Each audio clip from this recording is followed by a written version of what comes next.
The Israeli prime minister defied President Trump. ABC's Jonathan Karl. The president did an interview with the Financial Times, and he said that Benjamin Netanyahu would have to go along with whatever peace deal he gets with Iran. He won't have any choice. I call the shots. But despite all of that, Israel obviously went on and attacked Iran. Ukraine saying Russian drones hit a nuke fuel storage facility. ABC's Ian Panel in Moscow. Ukraine made its presence felt, striking twice in a matter of 4 days there. We saw plumes of black smoke emerging over the St. Petersburg skyline.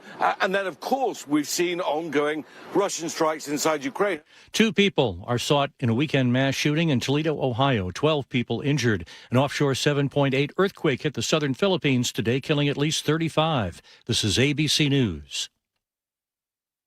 Target is recalling Up & Up fragrance-free and Up & Up fresh cucumber-scented baby wipes linked to bacterial contamination that can be life-threatening.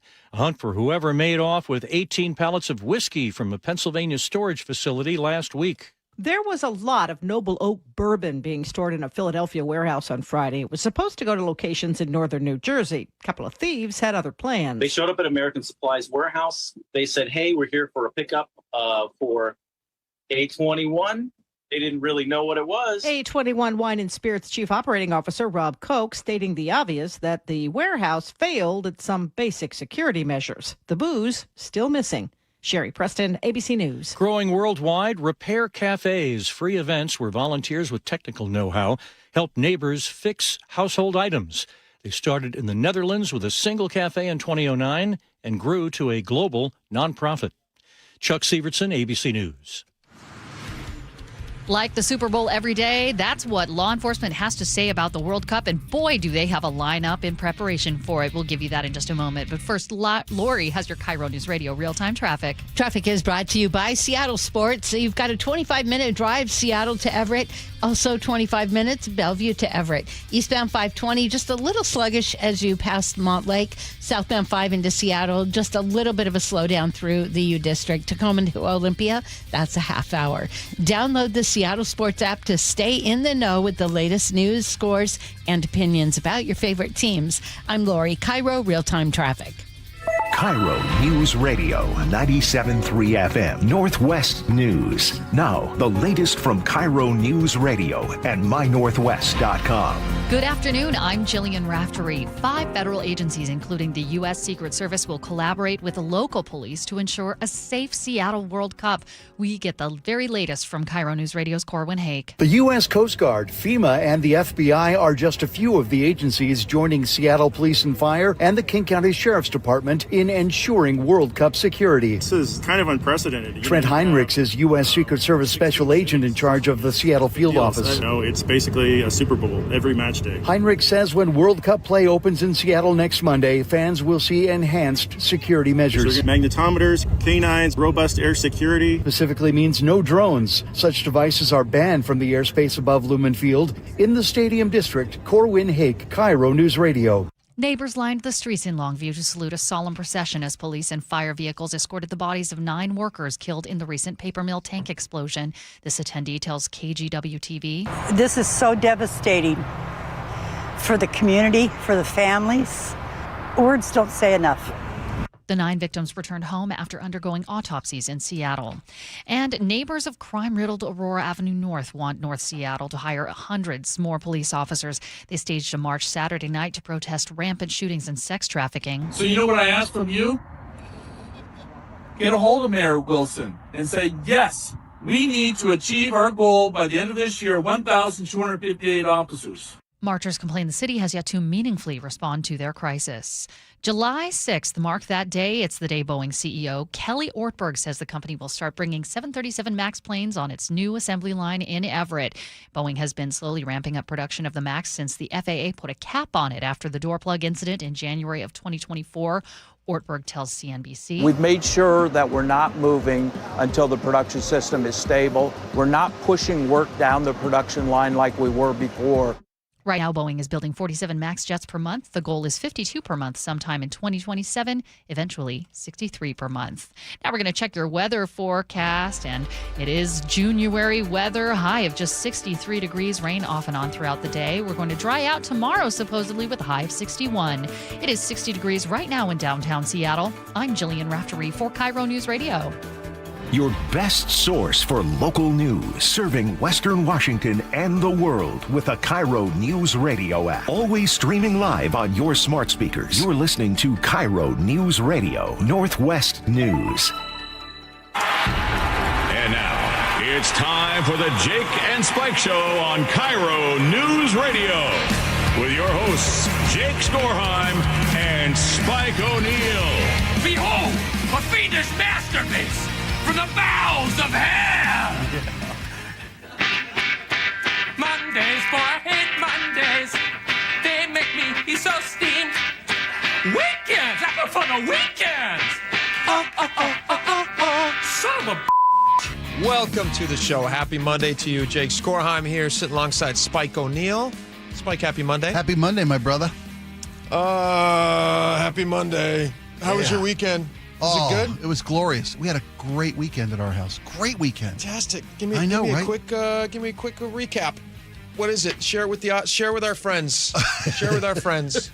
While Laura loads a video of my weekend. Oh no! I'll share it with you in the watching audience. If you guys want to get on YouTube, go to KIRO News Radio 97.3 FM or KIRO Radio app. First off, I appreciate you guys covering for me on Friday. I did make a trip to the ear, nose, and throat guy, audiologist. What were you doing Friday? Audiologist. Our band had a gig Friday night. Right. I didn't take the day off so I could be rested for a gig, which was great. Nice gig, fun gig. Mm-hmm. Can I get ugly a bit for just a second? Can I share the dirty details of my life with the audience? Yeah, as long as it's not a colon. No, it was other end, by the way. Other end. Okay. Ear, nose, and throat. Yeah. That's a different doctor.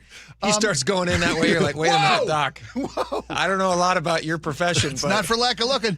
This feels like the wrong place. I had earwax. I had an earwax issue, and I swear it was so bad I couldn't hear. This explains a lot about you. Completely blocked. Completely blocked. You're going to be like a new man. It was suddenly that common moment. sense will reign. Yeah, he's been deaf it's for ironic. years. I couldn't hear anything in the right side of my head.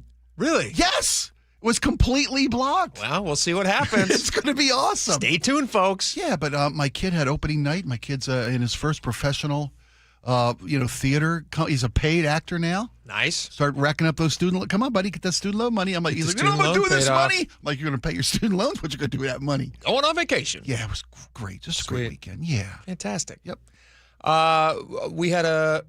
It felt like a very long weekend. It was not. It was just a regular size weekend. But Saturday night, some dear friends, basically family, longtime neighbors, my parents' neighbors since, forever. They've lived next door to them for 30 years. Those people become like family. Fred and Ethel to your Ricky and Lucy's. Yep. 100%.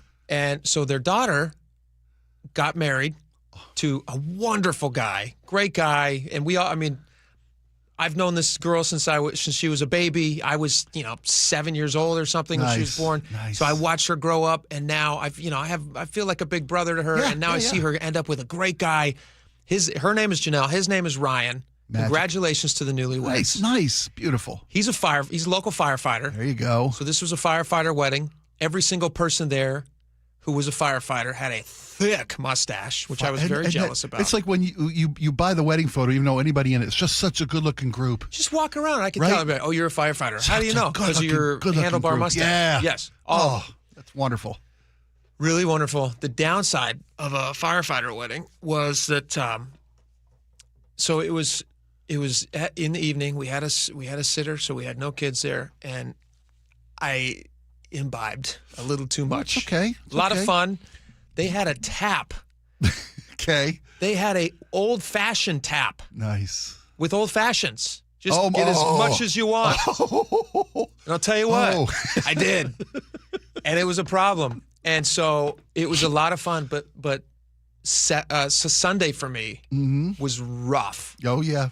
Rough as it's ever been for a long time. So I might be taking a little pause. It's okay. On the celebrations. Okay. Well, you know what? We don't bounce back like we used to. This is a video. This is my sister sent this to me the next day. I don't have a huge recollection of this.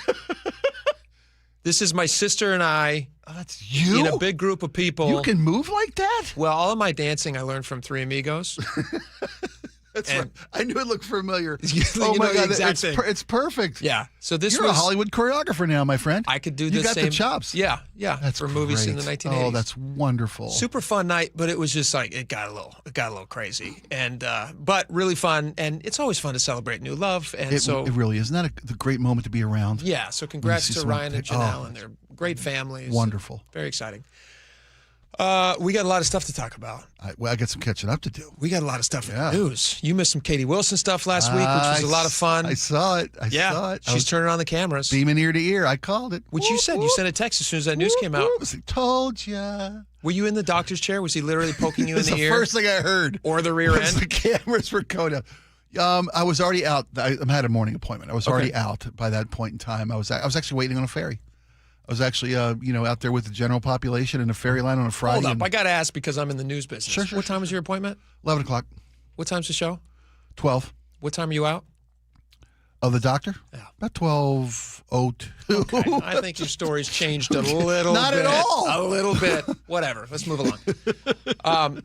Totally get it. So I didn't know it was going to work. You heard the news Friday. I heard the news Friday. She's turning the cameras back on. Yeah. She's now cited credible evidence because she's actually talked to experts. She got herself a little on-ramp. Or an off-ramp, I should say. She got herself an off-ramp. A Friday off-ramp. Yeah, she totally did. Which is where you bury news that you don't want. Yep, take out the trash. About. You betcha. Take it out. Stuff nobody reads. You said she would do this. I was skeptical that she would end up doing it, but you said she's going to give in, and at some point she's going to have to do it. And I really think that local and federal agencies got a meeting with the mayor, sat the mayor down, and said, "Look, Your Honor, we're trying to help you save face here." Yeah. And some of the conversations we've had about the risk that she was willing to put on the table, the consequences, the likely consequences of a worst case scenario, the path she was taking was chaos. Just horrendous consequences. Not good. Potential disaster. Yeah. And she saw the light, and was said, "Look, it's good. You tell him blame it on us, or say, we got together, we showed you some things you hadn't seen before." Sure. It's funny how they're just basically saying the same thing that literally everyone else was saying. They're like, "How could you not? You got to do it to be safe." Common sense. Yep. Yeah. All right. So that's good news. You also probably saw then that a couple other things to be excited about locally here. We want to get you rolling on a happy note. It's great Mondays. For the next 6 weeks, we can all look forward and we can celebrate that our state will be run in a mostly common sense way because World Cup is in town, which means that there's a spotlight on everything local. So what they're going to do is they're going to work real hard to make sure everything is run in ship shape. We got the I-5 express lanes that are open. This is how I felt this morning. Did you take I-5 this morning? I took it twice. I got here. I went back home and took it again. Just to feel the feeling of having an open still road. Got here on time. Yes. It was awesome. It was unbelievable.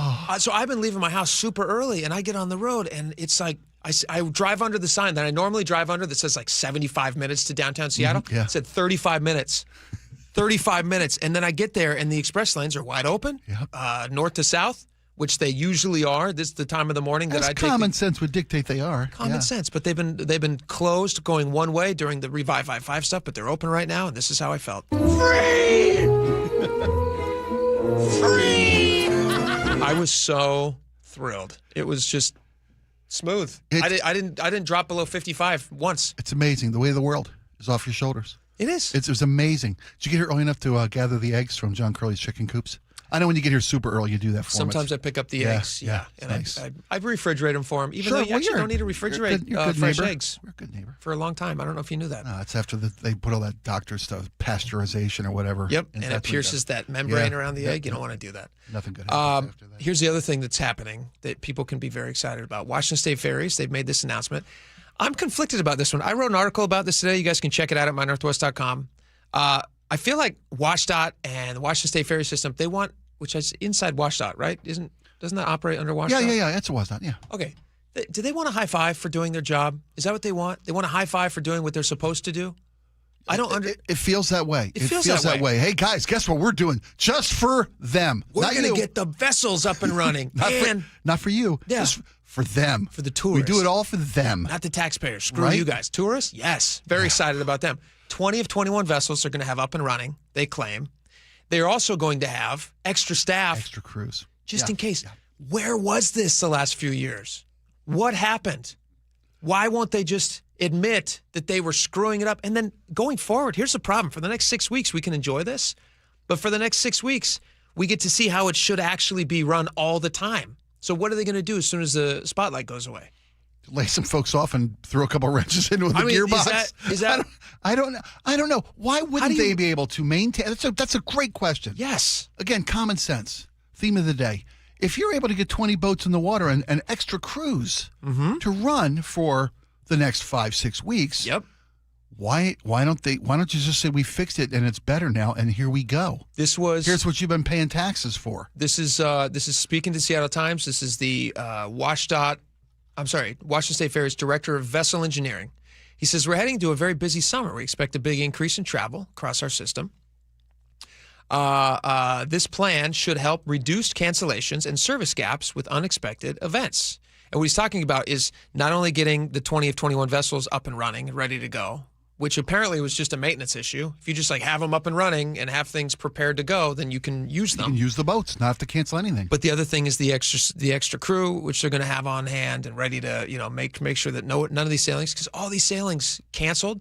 Very oftentimes, even though we have a very old ferry system, 60 very years old boats, plus beyond life expectancy. some of them, not all of them, some of them, but a lot of them were built in the 90s and stuff. Oh, okay. But anyway, he's saying that they're going to have all this extra crew and they should just keep this going. I think we should expect them to keep it going, and we should hold their feet to the fire if they don't keep it going. I fully do not expect them to keep it going, though. I think July, what's the last game in town? It's July 16th? I think it's the round of 16. Yeah, I believe it is. July 17th, 5 boats are going to break down. That's right. That's what's going to happen. And in dozens of layoffs. Or they'll just mysteriously, there will be no staff available. There is no budget for this. I don't know what happened, folks. It's just not going to be available. The rationale was we don't want a ferry schedule to be the reason someone misses a match. It's okay. It's the reason someone misses work. Yeah. Someone misses an event, a vacation. That's okay. But not a match. What boat were you taking this weekend? It was Edmonds Kingston. Edmonds Kingston, yeah. Okay. Edmonds Kingston. How long do you have to wait for that? Very long. You were on a Friday. That could be a dicey day. It can, but since I wasn't at work, I was able to catch. But don't forget, you weren't sick. You were at a doctor's appointment. I was at a doctor's appointment. Yeah, that's right. I was able to catch the 1:30 boat. I went from my doctor's office right into the ferry line. I had literally, I didn't have to wait for a boat. Just drove right on. I got right in the 4-lane stack up there, past the toll booths, and I was on that first boat, out and about. On the flip side of things, is there any better feeling than for a local here than arriving at a sailing that you assume is going to happen, and then being like the last car on? Oh, that's near to last car on. That is, yeah. Do you not feel like it's your lucky day? That's it's a like gift. You feel like Yeah. Wonka. It's like your golden ticket day. Everything's going to go your way. In fact, the last car, because they know when to cut it off. Yeah. There's a little sign in the window that says the boat you're buying for will be blank. Yes. The last one should get a golden ticket. They should say, here you go. Here you go. That would be a funny The thing if last they car start. on. That's a great idea. They should start making that a thing, and then everyone will be very excited. It'd be great. I mean, you're Anything already you very can- excited. Anything you can to, I mean, you're getting on the boat. Yeah, if you're on, that's great. But if you're the last car on, I have been a couple of times because we take it all the time. We're on this all the time. I've been a couple of times where you get into that lane and you watch them as they're loading 2 lanes, 2 lanes, 2 lanes, and then they go down to 1 lane, and then they pause, and then they wait, and you see the guy with the clicker, and you're just sitting there with your foot on the gas, and you're waiting, and you're like, I'm telling my kids, I'm like, strap in, kids, we got to be ready at a moment's notice to go. Yes. And then you just wait, and then they wave a car through, pause. Because they're tightening up the ranks inside. Yes. Yeah. And they're watching to see where everybody's going to go. Yep. And then you see that final car come on, and it's like, it's a magical feeling. Would you be willing to have 2 cars side by side competing for the last spot on the boat? Oh, racing towards it? Like a tree, red, yellow, Go. Just burp. One guy gets wet, one guy gets to the peninsula. Okay, as a walk-on passenger watching, yes. As a driver, I know that I would compete for it, and I know that there's a likelihood that somebody's got a faster car than I do. How about this? The ferries, they're in financial trouble, right? They're always in budgetary crisis, right? Always, yeah. Okay. How about dynamic pricing for the last two cars? Who wants it more? It's just a bidding system. The last two, there's one spot left. We got the next two guys side by side. Who wants it more? Or make it dynamic pricing. Well, because it's taxpayer dollars, maybe not. I would say maybe make it like a trivia game. Oh, where, okay. Like, everybody windows down. Yeah. And then you have to answer trivia who to deserves decide to go. who deserves to go. And you could answer Washington State Ferry trivia if you want. Make it fun for the kids. Yeah. You could be like, what's the average size of a super capacity boat? Like if you're within 10 cars, like a Price is Right situation. Right. Then you get it. And if you both hit the number, then. What sailor's tribe gave the name for the boat that runs between? What was the line called before it was the Washington State Ferry system? They're making merch. They're making merch. Yeah. They want it to be fun. Yeah. They want us to know. Yeah, you see they're selling the thing now? The plastic tub that you can get at the Mariners game? Now you can get them on the boats? Now you can get them on the boats. Washington State Ferry's posted about it. How'd the Mariners let that go? That was a gold mine. That was a treasure. I think it was in partnership with Washington State Ferry, so it was eventually going to get to them. Okay. Now it's sold out with the Mariners all the time. Yeah. It's still very popular. Yep. But Washington State Ferry. I don't know if I told you this. I shared this with the audience when I found out. All of because those food ferry boats. You bought one. I bought a couple. Yeah. And I gave one to a friend of mine who lives in London, born and raised here, but now lives in London. Sweet. He was in town this weekend. Got to have dinner with him. I gave him one. I gave him one of those ferry boats to take home to London. Little splash to Seattle. You said now it'll always be on time. There you go. Ironically, the ones you can buy through Washington State Ferry system, they're going to have to be canceled. Those orders will be canceled. You're not going to be able to get them. Just joking. They'll probably be there. But I was saying, they're available at limited spaces within T-Mobile Park. The ferry boat food containers. Yeah. Any usher has a map and can tell you exactly where on your concourse to go for the closest available vendor that has a ferry boat. Popular. Yeah, they are. They're crazy. It's insane. It's crazy popular. I was doing this in the research, talking about these ferries, and then we'll move on to other things here at the end of this segment. But I saw this, which I was still confused by, and I don't think this is a good idea. We're going to talk a little bit about the Washington State budget next hour. Mm-hmm. The Office of Financial Management came out and they said, "Hey, we got a budget projection. Yeah. Guess what? Bad news. Not looking good. Not gonna. No spoilers." I mean, anybody could assume What do that. you think, folks? Are you excited? Show of hands. But here, listen to this. In this article here, which I believe was from Seattle Times, Ferguson has said that he's staying the course with electrification on these boats, a $6.2 billion endeavor that includes building 16 new hybrid electric vessels and adding charging stations to 16 terminals. The first new boat won't be delivered until 2030 at the earliest. I think it's a mistake for him to say that he's staying the course on those boats, given the tenuous situation that the ferry system finds themselves in. You're talking about like 60-year-old boats. You are making a massive bet on a Jay Inslee legacy project, which is to make all these boats hybrid or electric, that we don't know how it's going to pan out. And they don't even build them local here. They're going to have to go to Florida. Right, because while it'd be nice to offer this contract to a local vendor, for local jobs, wouldn't that be nice? There isn't a local builder of electrified ferries. We had to go to the other side of the country. But we do have local builders of regular ferry boats. Right, and when we saw the first one come in late and over budget, I mean, like multiple times over the hybrid boat. Yeah. And you had that moment. Hey, do we still keep chasing this? But is it two more or three more? They want to do 3 new boats for $714 million. Now, there's just no way in HE double hockey sticks they're going to bring it in at that cost. The new one that was converted to hybrid electric, not new, the one from the 1990s. What was it? Was it the Spokane or which is the one that just recently came back online? I'm not certain from memory, but the one that they electrified to make it a hybrid boat. They made it a hybrid. The one that's actually in the water and will be available for World Cup fans. Do you know the name of it? I think it's the Wenatchee. The Wenatchee. Okay, the Wenatchee. Yep. That one ate up their entire budget that they had set out for converting. Was it 2 or 3? I think it was 3 total. It was 3. Yeah. Just hybriding that one ate up their entire budget. So the idea they're going to be able to build 3 brand new boats at $714 million, I would be shocked. Well, because everything's getting cheaper as we move forward, right? Every schedule's getting closer to on time, and everything's getting cheaper. Labor's going down, parts are going down. Projection, right? Inflation, no Why worries about wouldn't that. Just stay the course. So the idea that they're going to spend $6.2 billion, commit $6.2 billion to building 16 new hybrid electric vessels. Let's not kid ourselves. Why don't we get some in the water that we know work and that have worked for 60 years? And when you feel confident that you don't have to worry about those breaking down for another 30 years, you want to make a little investment into the future? Fine by me. Well, maybe on the way, lately we've found and uncovered a lot of waste, a lot of mismanagement in state and local budgets. Sure. Maybe since the lights are on, maybe we think he can bring things in on schedule now, on budget now. Maybe since the game is over. Here's the problem I would say with that. Listen to us at 1 o'clock. The Office of Financial Management is saying that all of the new taxes brought in, all of that stuff, you've not balanced the budget. It's even in worse shape heading into the next biennium. That's going to be a big problem. So why would we quote believe the budget director, zoinks? Yeah. So why would we believe them about these ferries? Like, they're just not good at estimating these things. No. Anyway, enjoy the roads and the ferry boats for the next 6 weeks while we got them up and running as they should be. They're safer than North Aurora. Oh, how about that? That's a good tease. Yeah. Should we do that next? Yeah. People are marching in the streets? Yeah.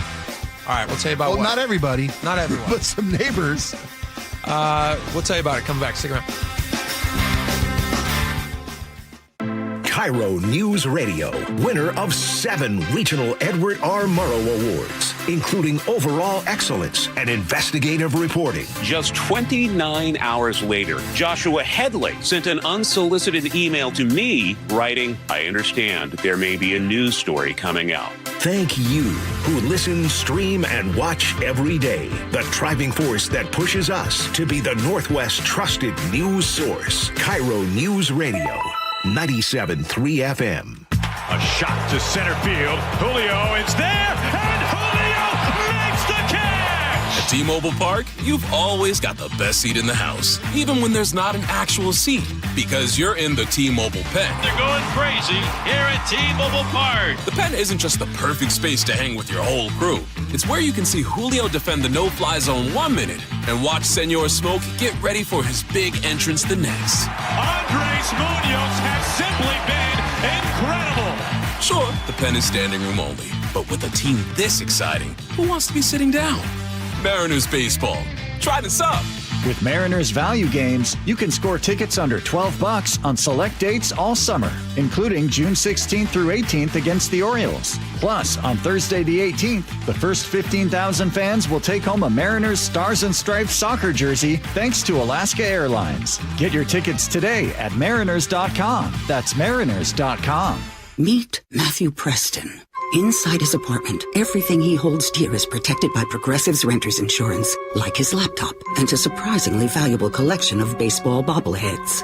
Outside his apartment, his laptop is still protected, as are his bobbleheads, which he carries around with him for reasons no one knows. Renters, the limits of protection aren't just the 4 walls of your home. When you're in Progressive's Protection Zone, get a quote at Progressive.com. Progressive Casualty Insurance Company, affiliates, and third-party insurers. Wait, everything on this IHOP value menu is just $6? I told you it was amazing. A huge plate of pancakes, bacon, and eggs is just $6. Wow. There's also French toast, a ham and cheese omelet, and oh, they got a BLT and fries now. Okay, we're coming here every day. You don't have to tell me twice. Feast for just $6 with the IHOP value menu. $7 in some locations, available every day for a limited time at participating restaurants in the U.S. Hours may vary. No substitutions. Not valid with other discounts or promotions. Prices may vary. Do you notice sounds coming from your crawl space or attic, or possibly stale or foul odors in your home? This could be that rodents have gotten into your attic and crawl and have made it their home. They tear up the insulation to make nests to have babies. They contaminate it with their biological waste, which can be harmful to your health. And they ruin your home's energy blanket, costing you thousands of dollars a year. If you even think you may have a problem, call Insulation Northwest today, and we will come to your home as soon as tomorrow and perform a free, no-obligation inspection to determine what the problem is. This inspection normally costs $199, but it's yours free just for calling today. If we discover any problem with rodents in your home, we can get them out and keep them out and restore your home's protective insulation blanket back to brand new condition. Let Insulation Northwest give peace and comfort back to you and your family and save you thousands of dollars in energy savings. Call Insulation Northwest today, the real insulation company.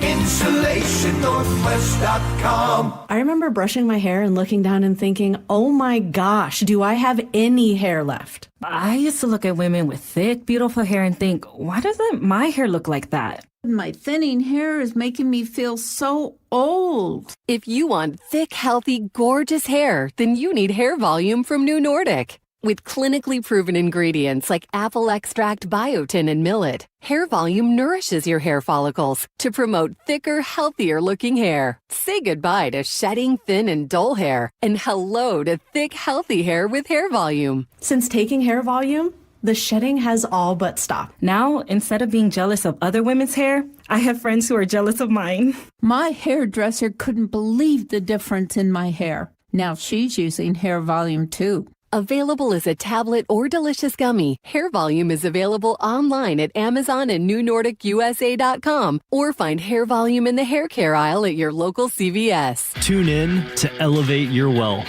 If you're 5 to 10 years from retirement, you do not have the time to deal with a market downturn. With Mark Stimson and Casey Elkins. It's important that you know what the rules are, because if you don't, you can make some tremendous decisions that could adversely affect you, and you may not be able to go back and fix them. Tune in to Elevate Your Wealth, Saturdays at 11 a.m. right here on KIRO Newsradio 97.3 FM. Guys, it's Men's Health Month at Revive Seattle. Get a free comprehensive wellness panel. It checks your testosterone, blood sugar, heart health, and more. Valued at $400. Offer ends June 30th. Call 206-529-1111 or visit ReviveMen'sHealth.com. KIRO News Radio 97.3 FM Northwest News. Now, the latest from KIRO News Radio and MyNorthwest.com. Good afternoon. I'm Jillian Raftery. The president is reassuring the world that Israel and Iran are on track towards a ceasefire again after they traded missile strikes over the weekend. Here's ABC News White House correspondent Karen Travers on those efforts. He has said last week that he thought that there could be an agreement announced by this past weekend. That, of course, did not happen. The president continues to say that negotiations are in the final stage, that they're getting close to a deal. But we have heard that for weeks now from the president without any meaningful progress or getting a deal actually agreed to and announced publicly. An update on the war in Ukraine, where a Russian drone strike is said to have hit a nuclear storage facility near Chernobyl. Officials say radiation levels at the site are stable but being monitored. Ukraine is responding with its own drone strikes. A 44-year-old Iranian citizen has pleaded guilty in Seattle to smuggling U.S. military technology, including sonar systems, to Iran. Prosecutors say Reza Dindar used a China-based company to hide the shipments between 2010 and 2014. He faces decades in prison. Sentencing is set for August 28th. Another business mogul has left the Northwest. Zillow founder Rich Barton says he's now living in Las Vegas. On X, he says it's a new chapter after becoming an empty nester. According to the Seattle Times, he will remain Zillow's co-executive chair. It's a busy season for search and rescue teams in Seattle and King County, and crews say too many hikers are heading out unprepared. 40 rescues have already happened this year, including multiple helicopter missions. Pilot Tony Molinax warns even a simple injury can turn dangerous quickly. That can quickly become life-threatening because you're stuck. You're not going anywhere without someone's help. Officials say preparation can make the difference between a close call and a rescue. Now we're going to check traffic with Lori. What do we have, Lori? Thanks, Jillian. Traffic is brought to you by Seattle Sports. 509 at Occidental Avenue. Look out for a collision. That was just partly blocking the ramp. South Center to Alderwood, you've got a 30-minute drive, whether you're on I-5 or 405. Now going in the reverse direction, South Alderwood to South Center, 29 minutes on I-5, but 35 minutes if you take 405. A 25-minute, though, drive if you're heading just from Seattle to Everett. Search Seattle Sports on YouTube and click subscribe to get fresh video content daily. I'm Lori, KIRO Real-Time Traffic. Rain increasing throughout the afternoon. Showers early tomorrow with cloudy conditions later in the day. A high of 62 today and tomorrow. It is 60 degrees in downtown Seattle right now. I'm Jillian Raftery for KIRO News Radio. Your best source for local news. You're listening to KIRO News Radio Northwest News. welcome back to the show. Over the weekend, lots of stuff happened locally here in Seattle. If you do live in Seattle, if you live in one of the surrounding areas up in Snohomish County, or if you live in Pierce County, you've probably heard that there are spots in Seattle, specifically on Aurora Avenue, that are fairly frequented by violence, shootings, prostitutes, pimps. The word pimp war. We're accurately using the word pimp war to describe a neighborhood in Seattle. Hashtag pimp war summer. Ooh. Is that a thing that people are doing? No, probably not. Are they hashtagging things anymore? I don't think so. Make Kevlar. Hashtag pimp war summer. Pimp war summer. And all those fun summer colors. Yes. It's horrible that we have to make these jokes, but it's the only way you can survive without screaming. Well, it seems like an easily fixable problem, but they're not fixing it. And so the residents in Aurora are actually... They're marching in the streets. They've actually gone out and marched in the street. This was Saturday night. A bunch of people decided to get together to march for safety. Was this called the March for Peace? Is that what it was called? March for Peace? Yeah. I'm going to play you a cut of one of the organizers, a guy by the name of Peter Orr. I think we've played audio of him on the show before. But he's a local Aurora Avenue resident. He's a neighbor. He's a homeowner. He's one of the neighbors. Yes. He's a homeowner. He's also had bullets fly at and in his house. And he talked to KIRO 7 about it. There were some people who weren't there that are very interesting. Let me play you this clip real fast from Peter Orr, KIRO 7. Sunday morning, I woke up 5:58 a.m. to 6 gunshots. Right back up in the neighborhood, right up the street. It's just opened the neighborhood to more pimp gunfire on the taxpayer dime. When it's a matter of bullets on the nightly is a time crunch. I'm not gonna sit by and wait for a neighbor to be shot in the middle of the night. I'm gonna do something. So one of the things he did was he took his complaints directly to Mayor Wilson, did not get the response that he wanted. What is your response as a city leader when you hear that? Totally. No, I mean, I think I totally understand the deep frustration of residents in North Aurora. We're going to be working with that with council, right? As you might know, there's legislation that council members are proposing that would allow us to do more permanent barriers as a safety measure. So we're going to work on that. Is this an urgent issue to you in your office? Absolutely. I mean, I think public safety in our neighborhoods is always an urgent issue. What was the thing that they suggested when the neighbors went in, had to, put in these vigilante barriers? Yeah. That then were promptly taken down by Seattle. Because that was deemed unacceptable by the mayor because of emergency vehicle access requirements. Pimp wars, not so much. Yeah. Emergency barriers that these people were putting up themselves. Yeah, get rid of those. But they did say that they were going to do speed humps, speed humps and a study. Traffic dimming or traffic dulling, flow diminishing. There's a verbiage that's escaping me at the moment. They were trying to slow down the access of the armed vehicles by making kind of like a pinch and a slalom course. Sure. So it wasn't just a straightaway. It didn't prohibit any cars from getting through. It didn't. As long as you have a steering wheel that goes both left and right, you should have it covered. Yeah, basic. The problem is these vehicles do this loop now. Yeah. And this stems from, for a minute of backtracking, they used to monitor and arrest both prostitution and solicitation on Aurora Avenue. There were these, your tag number is being recorded, you soliciting prostitution on Aurora. Yeah. City stopped doing that for any number of bad reasons. So now these customers and managers, pimps, of this prostitution/human trafficking operation, they make the lazy loop down Aurora, up a side street, a block west of Aurora, pull over for services, if you will, and then, come back to Aurora and drop off and pick up again. The ladies of the evening, the workers do it, sex workers do it, the customers do it, the pimps do it. So that little slow down slalom course doesn't prevent any of that stuff from happening in residential streets where people own homes. So then these pimps and johns end up in these otherwise quiet neighborhoods. Yeah. That's where they're doing business. Couple that with the fact that all these little motels that used to populate Aurora Avenue, and they were eliminated because they turned into 10-minute hotel rooms. Yeah. So they got rid of those, but you got rid of that, but you didn't get rid of the problem. Sure. The problem still exists. So now this problem has migrated to the neighborhood streets. And now they're battling over who owns what streets. Exactly. And where your prostitute can go and which pimp covers which area. Who's going to earn on that turf. It's a turf war. Okay.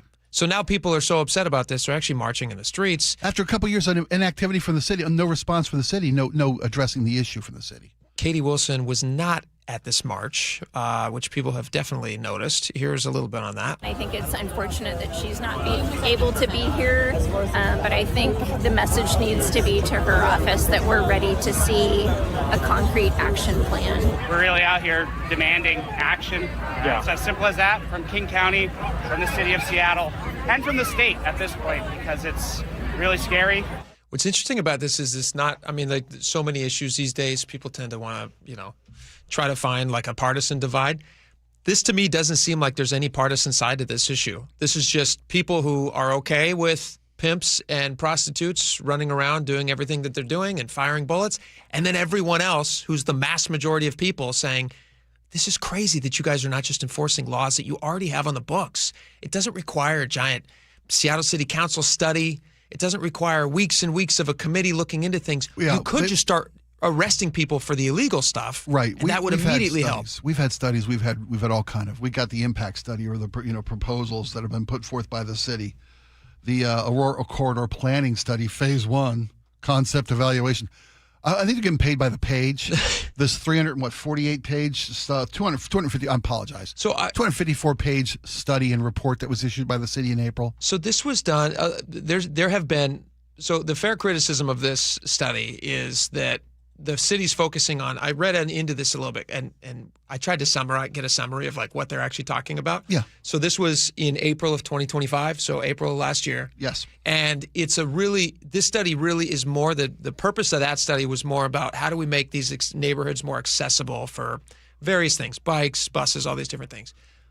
But as they were having these discussions, people in the neighborhoods, because this is the only time that this committee was meeting, they would come into these meetings and be like, guys, we also need to be focusing on the pimps and prostitutes. Violent crime. The violent crime. Like if you're going to make these areas more accessible to people, we don't want it more accessible for pimps and prostitutes. In fact, we want it less accessible. So whatever you're doing, make sure that it also has plans for preventing this problem that we're running into. How about Phase 2, the arresting criminal concept evaluation? Maybe that's Phase 2. That would be great. We'll help them along with this. Yeah, we'll give them a little focus on this. There are people who are showing up to these things. Bob Kettle was there. I think actually Erica Evans, Seattle City Attorney, was actually there. Yeah, it's funny because just about everybody was there except the mayor of Seattle. Except Katie Wilson. Representatives of the mayor's office. Maybe her husband was baking some new bread she needed to try. Well, let's. You can only be in one place at one time. I don't know what the mayor's schedule looked like. Maybe there was something else going on Saturday night that she couldn't be in. Maybe she was at a wedding like two places at one time. I have no idea. Maybe there's a ribbon cutting in a new tiny host village. Who knows? Maybe. Right? Maybe there's another toilet paper $400,000 bathroom she had to open up. Crack a bottle of whatever across the nose of and wish it well. You really did get your ears cleared out. I did. I'm loving what I'm hearing. Thank you, brother. I mean, come on, Your Honor. There's just easy things. Like a person like Katie Wilson right now, she's looking for layups because she has already stumbled out of the starting blocks. Oh, yeah. And I know I'm like conflicting my sports analogies, but she really has a great opportunity for easy points. Show up at the stupid March for Peace that shouldn't even have to exist but needs to because of inaction and say, you know what? We're going to prioritize safety over pimps. That's a simple phrase. She could say that. She could actually hold up a sign that says safety over pimps. Everyone would go like, hey, look, they're going to do something. Wow, That's nice. That would go a long way. It would go a long way. Safety over streetwalkers, whatever it is. I don't know. I'm just spitballing ideas here. So she should do that. And she should also be making sure that the city has the cameras on, which she did on Friday. Maybe she was like recovering from having to admit that she was wrong about that. And she just couldn't bear to take another loss by showing up to the crime, March for Peace on Saturday. So. By the way, go to mynorthwest.com. There's a list of demands that the neighbors put together for the city. We didn't have a chance to get into that. Totally reasonable demands. Tell me what's unreasonable about this list of demands. Yes. Yeah. Oh, very good. All right, we'll get into that more later. When we come back, okay, I'm going to read you this headline, and I predict that you're going to hate this, and then I'm going to love it. Okay. But you got your ears cleared out, so I might be wrong about this. This next story, stick around. We'll get back to it when we come back.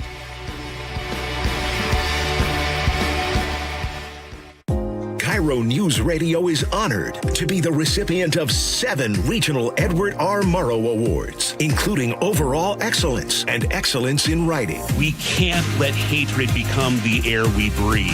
It poisons us all. Our strength is in unity.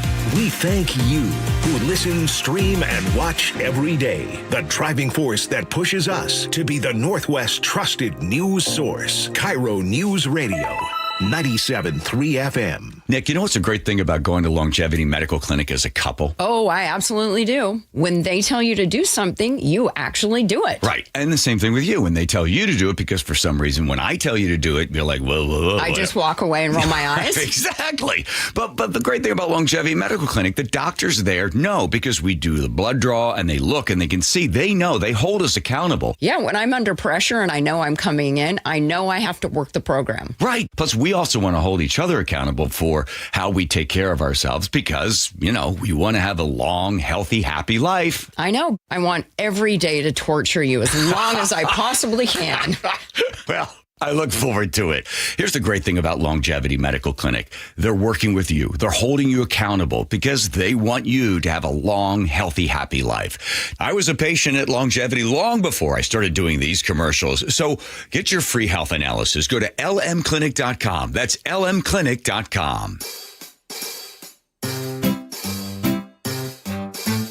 1-877 Cars for Kids. KARS Cars for Kids. 1-877 Cars for Kids. Donate your car today. 1-877 Cars for Kids. KARS Cars for Kids. 1-877 Cars for Kids.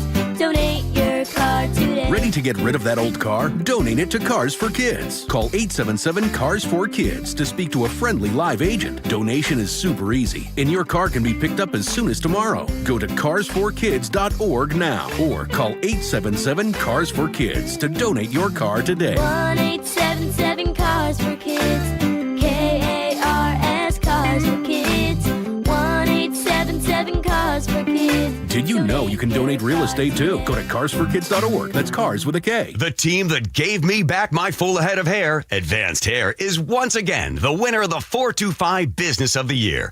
Dr. Perungo and his world-class team begin regrowing your own natural hair the very next day. And Advanced Hair guarantees your new hair will grow, just like they did for me. Find out why Advanced Hair is the best of the best. With your free consultation, you'll receive $250 off and 250 free hair grafts. 425-449-8185 or advancedhair.com. From the people who brought you It's the Dog Park comes.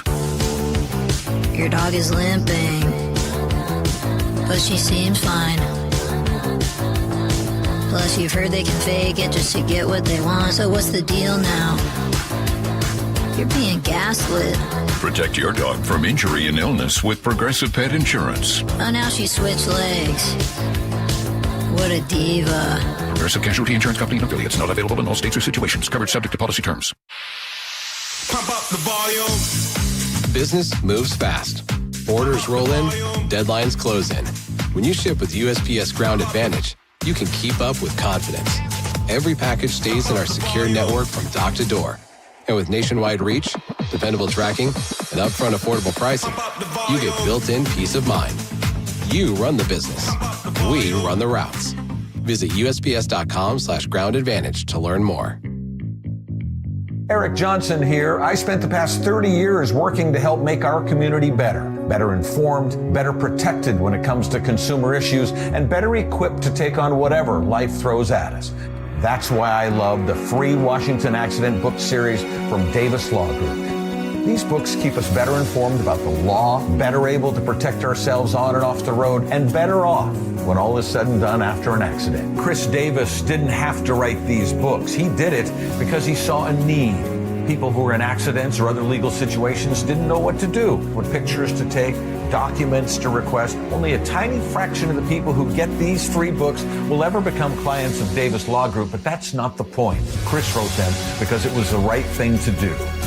The free Washington Accident book series is a must-have for drivers who want to be prepared for whatever the road might throw at them. Get yours at WashingtonAccidentBooks.com. Summer's a busy time for businesses. WaFd bank accounts are designed to work with business owners like you, stay on top of every dollar, helping manage cash flow, pay vendors, and keep operations running smoothly. Get access to digital tools to simplify banking, like bill pay, signer and non-signer debit cards, and the option to upgrade your account as your business grows. Plus, our business bankers get to know you, so when you need help, we're there. WaFd Bank, built for business. Visit wafdbank.com, member FDIC. Take me out to big trees, take me to see the leaves. Privacy screens and evergreens, you already know they have thousands of trees. Big Trees for tree sales and transplants. Find Big Trees in Snohomish or BigTreeSupply.com. Whatever the heat index, stay cool this summer. Your local Bryant dealer can make sure your system is up to the task. Whether it's maintaining your current system or installing an energy-efficient Bryant Evolution cooling system with perfect Humidity Plus technology, your dealer will give you what you need to help your family beat the heat. Learn more and schedule an appointment with a factory-authorized dealer today at BryantNorthwest.com. That's BryantNorthwest.com. Bryant, whatever it takes. All right, welcome back to the show. Spike and I oftentimes disagree on things. I don't know where you're going to come down on this one. I saw this story about these new condos going in. They're not for people, though. I mean, they are for people in a roundabout way, but they're not to live in. These are basically like billionaire, millionaire storage units for the toys that billionaires and millionaires have. What? Yes. Where? In Seattle. What? Yes. Okay. On Salmon Bay. You know where Salmon Bay is? Of course, that's a working waterfront, Salmon Bay. There you go. One of the largest concrete companies in Seattle is Salmon Bay Concrete. You see the trucks all over town. There's a new extravagant collector car garage, extravagant collector garage, and super yacht marina private community going in called Terminal 1 Motor Plus Yacht Club. This sounds awesome. I'm going to read you some of these details. Seattle Times said this. The garage spaces will range in size from approximately 850 to 1,250 square feet and have nearly 20-foot ceilings. Did you see the artist rendition of what these are going to look like? I'm looking at this. Look at this. It's like Tony Stark's garage. It looks phenomenal. And in that picture, I think they have like a GTO and maybe a Jaguar XKE. That's an old Jag. Yeah. That's the old 12-cylinder, lift the hood up Jag, classic Jag. My father-in-law had that car. Oh, my God. Yeah. I think it was a 67. I could be wrong about that, but it's just a beautiful car. Overheated all the time, though. So the condos will start around, and again, they're calling them condos, which is confusing because it makes it sound like somebody would live in them. They're just big garages.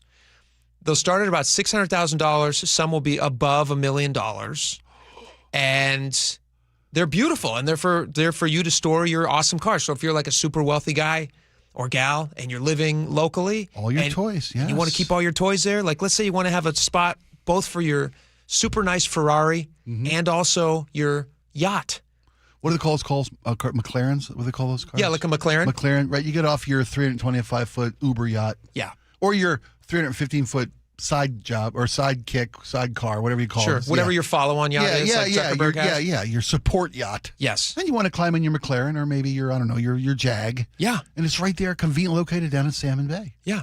Do you like this idea? Do you not like it? I love it. I think it's great. I am troubled by the fact that a working waterfront is being displaced by this, and maybe that's just a sign of the times. Well, I mean, it was an empty lot. They bought okay. They bought the lot. Okay, then that's back in 2020. Because this is an industrial part of town. Yeah, this is the business. This is the business end of Ballard. So the property was purchased on the Salmon Bay waterfront. Was purchased by this group in 2020 for $5.6 million. Now, if you remember the 2020s, you could buy things at a good price. Money was free. They saw down the road. They looked down the road. They said, "Hey, you know what? This property is going to climb back in value someday. We can build something here." So they bought it for $5.6 million, $14 million under its assessed value, according to the Seattle Times. But value is whatever somebody's willing to pay for it. That's right. So if somebody's only willing to pay $5.6 million and nobody else wants to buy it, and the seller wants to sell it, that's what it's worth. And then they're going to build this phenomenal looking facility on it. Wow. Which, sounds pretty good to me. So let me ask you this: Are they chasing rainbows here? Or, I mean, because all we hear about every week, we get new stories. Yeah, about the rich leaving. About another company picking up stakes and moving to greener tax pastures. Yeah. We'll talk about this in a little bit. Zillow founder, Rich Barton. New story Speaking today. Of Rich, right? Rich Barton is leaving. Are there going to be enough billionaires around to sell these $600 to over $1 million fun condos? That is a good question. Toy condos? There's going to be 100 of these spaces available. Can they fill 100 spaces with this? Is this them? You know what? I'll tell you what. People with money know more than I do. That's one thing I learned early in life. Rich guys got there usually for a reason. Yeah, it's not by accident. Right? Usually. Not by accident. They made their millions. They made their way to success. Yeah. Maybe they have more faith in the financial future of Seattle than those of us who don't travel in those circles. It's possible. I mean, you could also there could be just a bunch of people who feel like, hey, you know what? A lot of rich people in this town, buddy. A lot of them. Maybe they're not all moving, is what I'm saying. That's possible. I guarantee you there's some ideologues who are happy to pay more in taxes. Yeah. I would not be one. If I was going to be directly affected by the millionaire tax, I mean, we all will be in a certain way because that's how it works. And eventually we won't be millionaires. It'll come down for all of us. But I would not keep my money here. I would, list my residence at least for half the year in another state. Sure. If I was going to be domicile. I learned what the word domicile meant this year because of these stories. There's apps for that. You can actually have an app that will track your geolocation to make sure that you haven't spent too much time in one state for tax reasons. It's called getoutofdodge.com. It's basically like that. Isn't that interesting? Wow. That you're so rich you have to have an app that lets you know, like, hey, have you technically spent more time out of the state than in the state? Early taxation warning system. That's yes. great. a little casher ching goes off. Yes. State's making money. Time to pick up. Anyway, if you feel like buying one of these things, look at these things. It is so choice. If you have the means, I highly recommend picking one up. I can't afford the wall decorations in this joint. It's very pricey. Wow, that's gorgeous. Good for them. Good man. for them. And thanks for the faith in our future. Yeah. Right? Yeah. Good for you guys. Yeah. And hopefully the unconstitutional millionaire tax gets shut down and people hey man, November's purchase coming, one of these buddy. places. Them signatures in today. They're getting more every day. $600,000 doesn't seem crazy to me. That seems like kind of a sweet deal. You're going to rub elbows with all the rich and famous? If you want to be if you want to be rich, then if you want to be successful, stand with successful people. There you go. That's it. Yeah. All right, we got a lot more coming up. Stick around. We're going to talk about the projected budget of Washington. Not looking great. I'll tell you about it next. Stick around. KIRO News Radio, winner of 7 regional Edward R. Murrow Awards. Breaking news coverage, best newscast, excellence in writing, investigative reporting, sports reporting, hard news. Capped with a prestigious prize for overall excellence. And we thank you, our audience across the Pacific Northwest. You are the reason we strive to be the Northwest's trusted news source. KIRO News Radio, 97.3 FM. You could sleep through the night without thinking twice. You could take a seat in the middle of the theater. You could drive without worry of where the next restroom is. You used to say yes, and somewhere along the way, you stopped. Not because of one big moment, because of 100 small ones. A little more urgency, one more trip to the bathroom at 2 a.m., one more mental note about where the restroom is. It happened slowly enough that it just became you. But it's not you. It's enlarged prostate. And there's a treatment called aquablation therapy, the only ultrasound-guided robotic-assisted therapy for enlarged prostate. Find an aquablation therapist near you. Call Aquablation Seattle at 206-666-2466. 206-666-2466. That's 206-666-2466. All surgical treatments carry risks and results may vary. Side effects may include urinary symptoms, mild pain, ejaculatory dysfunction, or infection. In rare cases, complications to the urethra and rectum may occur. Aquablation therapy may not be right for everyone. Talk to your urologist to learn more. Visit aquablationseattle.com. It started as a puddle. Where? In the shower. Uh-oh. Then the kitchen sink. Started backing up? Yeah. I know where this is going. Clogged up. Right. No problem. Beg your pardon? There's no clog we can't clear. You're Dan. From Apollo Plumbing. This is going to get pricey. How about $83? To clear my drain? Apollo Plumbing clears main drains every day. For $83? 83 or it's free. What's the catch? No catch. We'll even do a camera inspection. Why's that? It's the best way to find the cause of your clog. And it's included? No extra charge. Truth is, we hate clogs. I don't love them. Seen them all. Ew. I promise, there's no clog Apollo can't clear. Guaranteed. 83 or free. Goodbye, slow drains. All it takes is an accessible clean out. And Apollo gets my drains draining again. You call, we come, it's fixed. My heroes. Just doing our job. Thank you, Apollo Plumbing. ApolloPlumbing.com. I never thought of myself as the type to settle down. Never knew where the team's next lunch was coming from. But then I met you, Easy Cater. Workplaces everywhere are saying, I do want delicious food at work. And they're ordering from beloved restaurants with Easy Cater. You were reliable. You had great options for every budget, even when marketing ops did keto again. We got through that together. With you, it's just so easy. Easy Cater, will you keep showing up at my workplace forever? Find love at first lunch. Order at easycater.com. One of life's greatest mysteries has finally been solved. Who let the dogs out? Spruce, spruce, spruce. It's Spruce, the weed and grass killer that's safe for use around people, pets, and bees. When used as directed, spray the leaves for visible results in just 1 hour, and dead weeds in just 1 day. You spray, they play. Spruce, pet friendly, weed deadly. Find wherever weed killers are sold. Giving your liver a spring cleaning is easy with Active Liver. From New Nordic, search for Active Liver by New Nordic on Amazon, CVS, Wegmans, or GNC. Your best source for local news. KIRO News Radio, KIRO FM and HD1, Tacoma, Seattle, Northwest News. ABC News, I'm Chuck Sievertson. With excitement high ahead of tonight's third game of the NBA Final in New York, the Knicks watch party outside Madison Square Garden is being moved. This because President Trump is planning to attend the game, says the NYPD. Matt McCool with the Secret Service. You will see Secret Service, police, and special agents, transportation security officers, federal air marshals, and the NYPD officers throughout the area. The Knicks lead the series 2-0 for the San Antonio Spurs. An 18-year-old has been taken into custody for questioning, police say, in the mass shooting over the weekend in Toledo, Ohio. 12 people were injured. 2 people have life-threatening injuries after a shooting at Kaiser Medical offices in San Jose, California, police say. President Trump trying to keep his ceasefire negotiations with Iran from collapsing. Iran and Israel say they have stopped attacks since Trump talked to Israeli Prime Minister Benjamin Netanyahu. This is ABC News. Border czar Tom Homan telling TV interviewers today that he intends to send more ICE agents to New York City due to what he calls a lack of local cooperation. New York City Mayor Zoran Mamdani. I want to be very clear about the fact that I believe that ICE raids are cruel, they are inhumane, they do nothing to serve in the interests of public safety. I've shared that directly with the president. I've shared that in public. The FIFA World Cup gets underway this week in 16 cities across North America. The highly anticipated soccer tournament is expected to draw up to 7 million visitors to the U.S.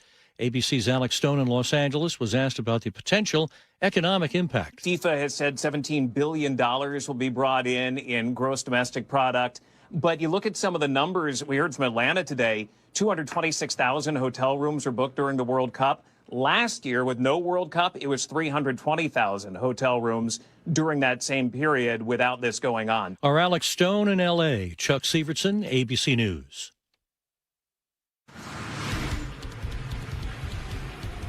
Law enforcement giving their plan to protect people during the FIFA World Cup. We'll have that in just a moment. But first, Lori has your KIRO News Radio traffic. Traffic is brought to you by the KIRO News Radio app. Still have this problem, 509 at Occidental Avenue. It's blocking the ramp. 525, I'm seeing a little bit of a slowdown between 99 and 526. So right there as you're heading towards 526 is where it really jams up. US 2 slows both directions through Monroe, Federal Way to Seattle, a 24-minute drive. That's about a 1-minute delay. Linwood to Seattle, a 3-minute slowdown, an 18-minute drive. And if you're heading Linwood to Bellevue, that's 17 minutes. Text app to 888-973-5476 to download the KIRO News Radio app. Listen to your favorite shows and get the latest news and updates sent straight to your phone. I'm Lori, KIRO Real-Time Traffic. KIRO News Radio 97.3 FM Northwest News. Now, the latest from KIRO News Radio and mynorthwest.com. Good afternoon. I'm Jillian Raftery. If a threat to public safety emerges during Seattle World Cup matches, it may come from above. KIRO News Radio's Corwin Hake reports multiple agencies are stressing their drone readiness. It may not be the top World Cup safety concern, but local and federal public safety agencies are talking about dangerous drones, unmanned aircraft, aircraft. This is a no-drone zone. Why the emphasis on drones? Drones are capable of carrying payloads. Trent Heinrichs is with the U.S. Secret Service. When we're talking about payloads, it's potentially explosives. That's a possibility. For the safety of everyone, it's best to have those temporary flight restrictions in place. Those multiple agencies also say they are coordinating to handle fires, mass casualty events, and other threats they fervently hope will never emerge. In the Stadium District, Corwin Hake, KIRO News Radio. Also, just in time for the World Cup, Renton police have new body cameras that can perform real-time audio translations. Language set to Spanish. Hello, I'm Officer Vanderhook with the Renton Police. How can I help you? Hola, soy el oficial Vanderhook del Departamento de Policía de Renton. ¿En qué puedo ayudarle? Pretty amazing. That software can translate 56 languages. A new initiative to bolster gun safety in Pierce County. A $300,000 plan will expand outreach and distribute 1,500 biometric lock boxes through the local health department. The expansion comes after community discussions raised concerns about rising firearm thefts and their role in gun violence. Not dead quite yet, but local leaders are not satisfied with the plan to fix King County's Regional Homelessness Authority. KIRO News Radio's Aaron Granello joins me live for an update. Yeah, Jillian, we just received separate statements from Seattle's mayor and the county executive. They both say the plan to fix the finances at the agency does not go far enough.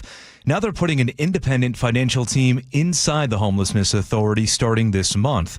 Now, this comes after that audit revealed $13 million in public funds unaccounted for and weak internal controls. King County and Seattle City Councils have set an August 1st deadline to recommend whether to restructure, dissolve, or continue the Homelessness Authority. Jillian? Thank you so much, Aaron. Now we're going to check your weather forecast, and pretty dreary today with a high of just 63 degrees. That's where we are right now. Tomorrow, showers in the morning, cloudy weather in the afternoon, and I do see some hope for sunshine later this week. 63 degrees right now in downtown Seattle. I'm Jillian Raftery for KIRO News Radio. Your best source for local news, serving Western Washington and the world with the KIRO News Radio app. Always streaming live on your smart speakers. You're listening to KIRO News Radio, Northwest News. And now, it's time for the Jake and Spike Show on KIRO News Radio. With your hosts, Jake Skorheim and Spike O'Neill.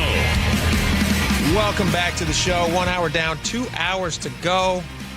Lots of stuff to get to. Let's start with this one, Spike. Then we're going to get into the Office of Financial Management's economic predictions. That's just, just like there's no sexier sentence than the one that I just said.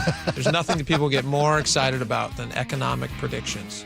These ones are not looking good, though, so that does make it kind of fun, which we can talk about the reasons for that.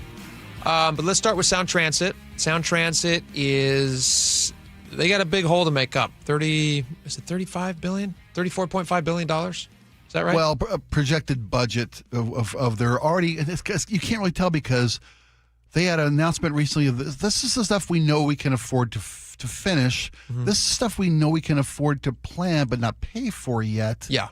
It's like a shell game with your tax dollars. Yeah. Going on to Sound Transit. But so I'm not sure the exact number. They're 35 underwater if they finish everything.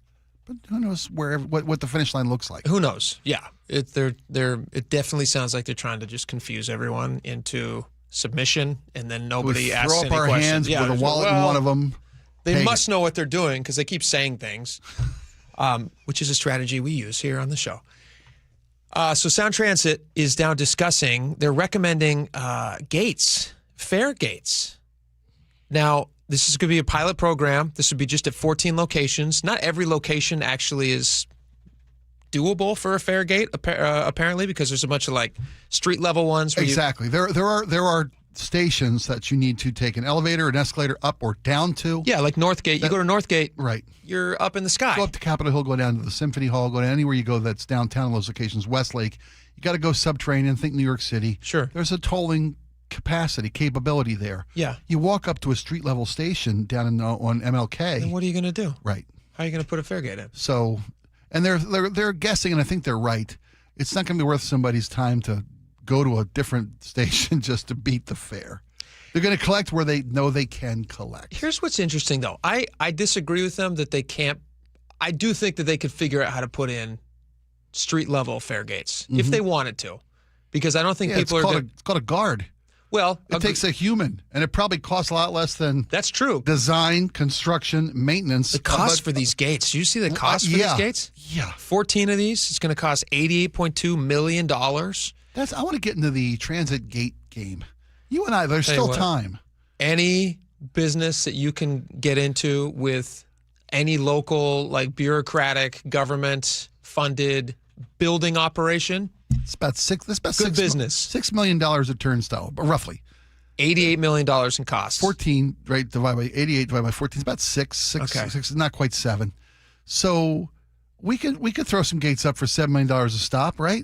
I've been to New York. I walked through those things. I know how this works. Are those $8 million a piece? I don't know, but we're talking about a complex, right? You're not about a turnstile. I was being facetious, but when you go to say to a North Gate or a North Shoreline station, a Linwood station, that's got the capacity to be gated and tolled. But if I'm not wrong, I've seen gates before. They've been very controversial. Been working with them my whole life. Yeah, I finally got it figured out. I understand gates. Yeah, I've built a few myself. Sure.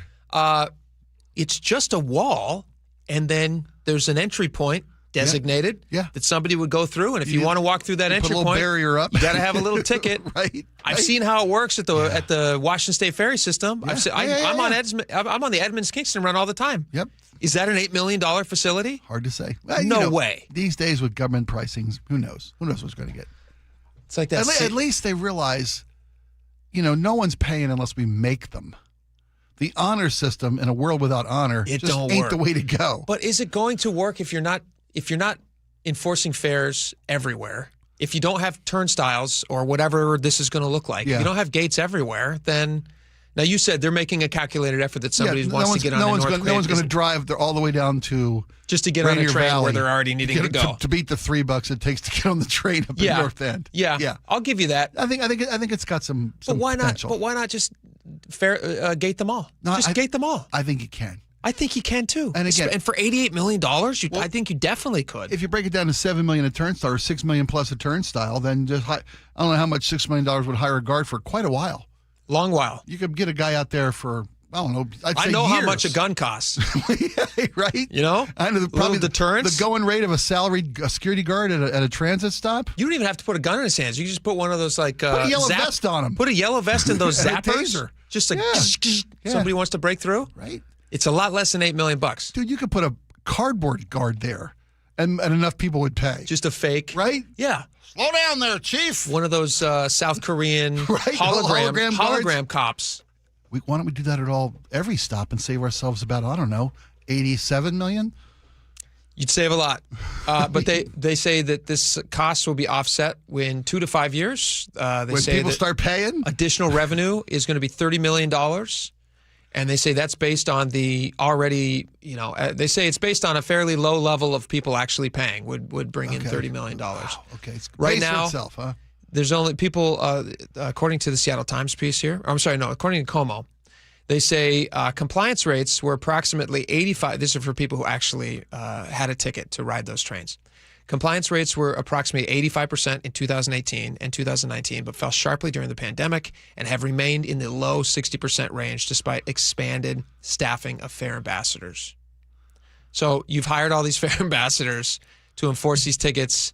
They do what they probably did with you. Well, I was going to say, which is they might give you kind of a friendly, dirty look. And enforce is a loose word here because I got the first of 5 warnings. Yeah.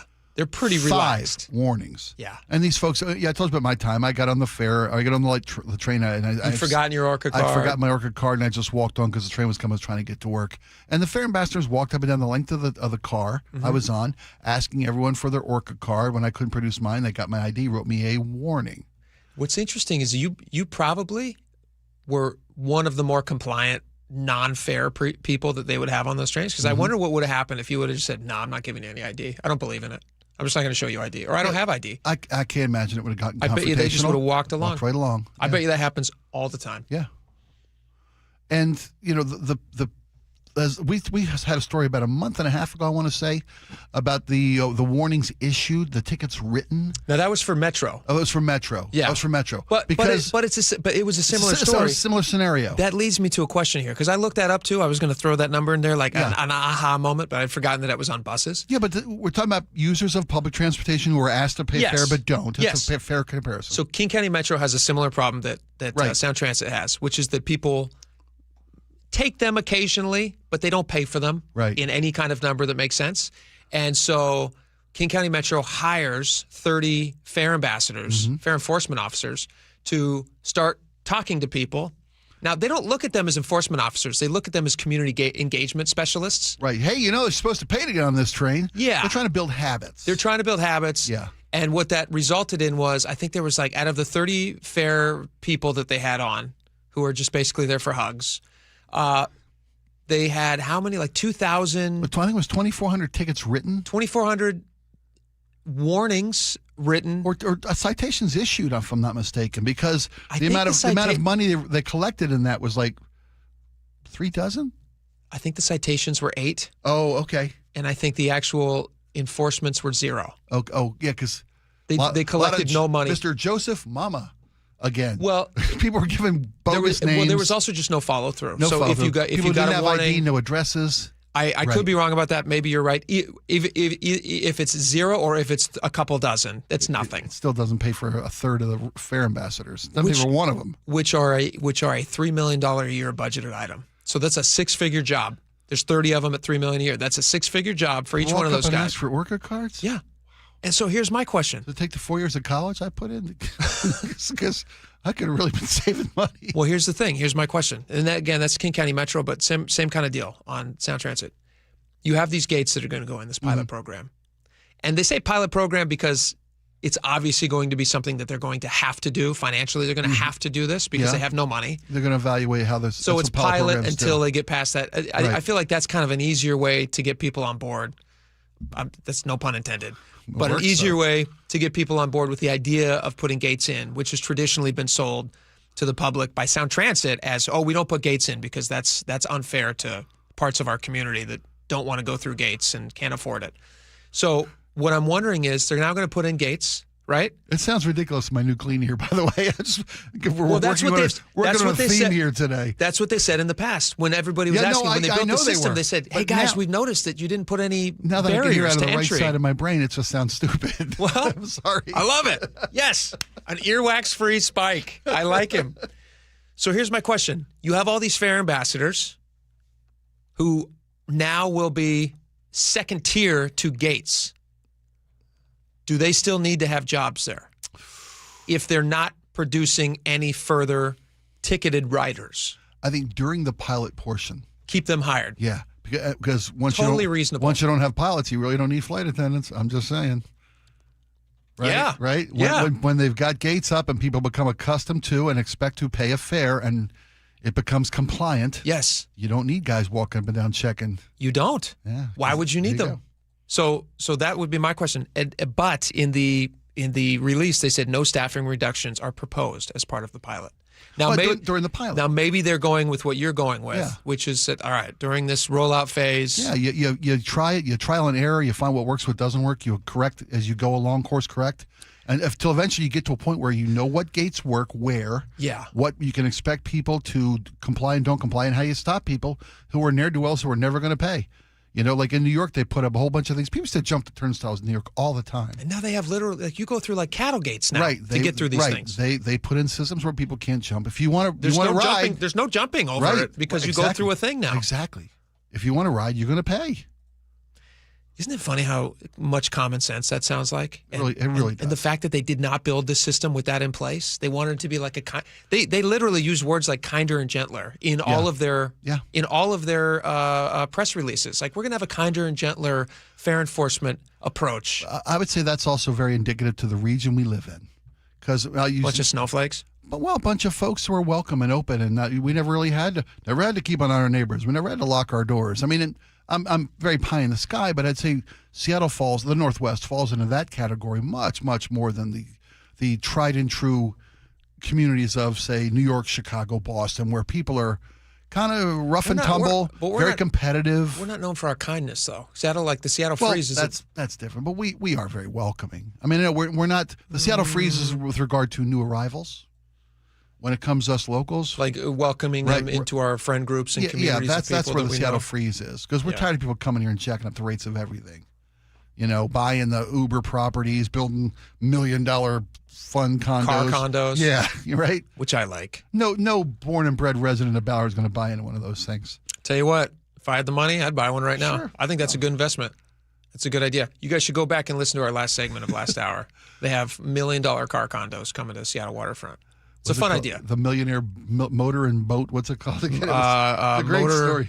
Motor One and Yacht something. Yeah. It looks pretty nice. All right. The Terminal One Motor Plus and Yacht Club. All right. Tell them Jake sent you. Tell them I'm not advertising for them. Get 5% off. Here's my last question about this Sound Transit stuff. Type in discount code Jake sent me. We've decided. Shut up. If they'd like to endorse, you call our office. We'll broadcast live from one for you. Here's the thing. We've already decided. I think we've arrived at a good middle road with the Fair Ambassadors during the pilot program. And then afterwards, no need for that. Do you think that people who are now going to be required to have Orca cards, if you can provide proof of residency in the taxing district, so in the counties that are actually responsible for paying for light rail, shouldn't those houses just be issued free Orca cards? They're not free Orca cards. Shouldn't those houses be issued Orca cards because of the taxes that you are already paying toward the system? You wouldn't have to send them to everybody because some folks don't own. They rent. They don't pay property taxes. Yep, Their property taxes didn't pay into this system. Well, you see what I'm saying though? If I'm paying what, $17,000 a household, you're saying, per citizen? Well, it's like $1,700 a year. $1,700 a year. Okay. Yeah. The Ballard number you gave me, somebody who's been spending into Ballard since $25,000. $25,000. Yeah. As a property owner, I think who's you paying get an taxes. Orca card. I think you get an Orca card. I Make think it you gold. ride free. Make it feel special. It's not free. You paid for it. Well, I mean, and that's what should be on the card. It should be a gold card that says. I already paid. Yeah, it says it's not free. You paid for it. Just prepaid. Yeah, prepaid. Prepaid is great. Prepaid. Yeah. Mine was a little too tongue in Yours was a cheek. little pejorative. Prepaid is great. Yeah, yours was snarky. Yeah. Well, That's that's a what I'm snarka going. But that's what I'm card. going for. A snarka card. You're very good at this. Prepaid. Yes. Back up. All right. Fair Ambassador. Speaking of prepaid, do we even have time to get into all this Office of Financial Management? It's our show. Hocus pocus. What, man? What we got scheduled at 1:30? Let's bump it. We got a lot of stuff at 1:30. Okay. We got a lot of stuff today. Got a lot of good stuff at 1:30. I'd like to get into this a little bit.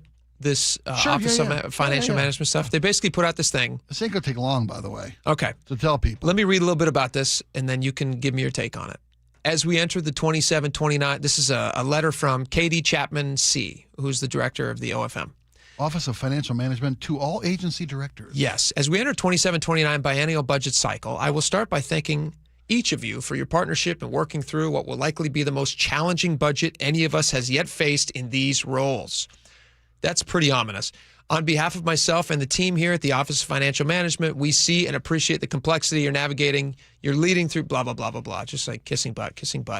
As you're setting up the fact that they're going to be in pretty bad shape. Now, people are asking the question. Bob Ferguson posted this along with this message. He says, my team and I are working closely with our agencies regarding our budget outlook.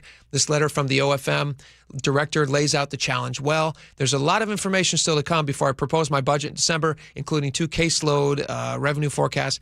Was that a typo? Caseload additional?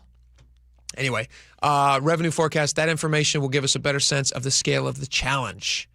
And then he talks about, just as we go ahead, we're going to preserve core services, protect our state's most vulnerable, yada, yada, yada. My question to you is, didn't we just have a major news cycle where we watched as during his election run, he made promises that he was not going, or at least he made campaign promises. He campaigned on a pillar of his campaign. Was it a promise or was it a suggestion? It's tough to pin him down because he's a lawyer. So I think you campaign on promise. It felt like a promise. Yeah. He was not going to raise taxes, and he was going to do the hard fiscal things that needed to be done. Yeah. And then he raised the taxes, the largest increase in state history. And now we have a budget of $81 billion. And yet we still find ourselves in the spot where the Office of Financial Management is sending a letter to all the agencies saying, hey, all that money that we just brought in and all the projected new revenue that's going to come in from the millionaire's tax, this accounts for all that. And still, they're saying this is an historically bad economic outlook. So what do we do about that? How do we solve that problem? How's Bob Ferguson going to solve that problem? Move the goalpost. You think so? What do you do? Well, I mean, in this, you can't raise taxes again. Except he will. They try to do some rationale on this. They say, look, in the past decade, inflation has increased by 39% over the last decade, which means what cost us $100 in 2016 now costs us $139 in 2026. Okay. But you've doubled the budget. Yep. You've taxed us to a record level. Yeah. So, I mean, okay, so you're telling me inflation's 40%. What about the other 80%? That's the problem. The doubling of the budget and the increasing of the revenue and all those other things. There's still a lot of missing. So if our budget had grown at the rate of inflation plus population growth, which is a totally fair, barometer to read by. I don't even know if that's a correct way to state things.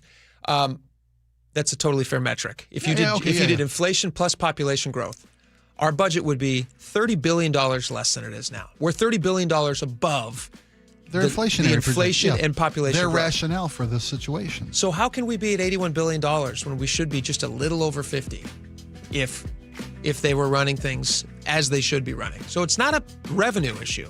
So it's not about revenue coming in. It must be about spending then, but they're not going to be able to cut spending by that amount.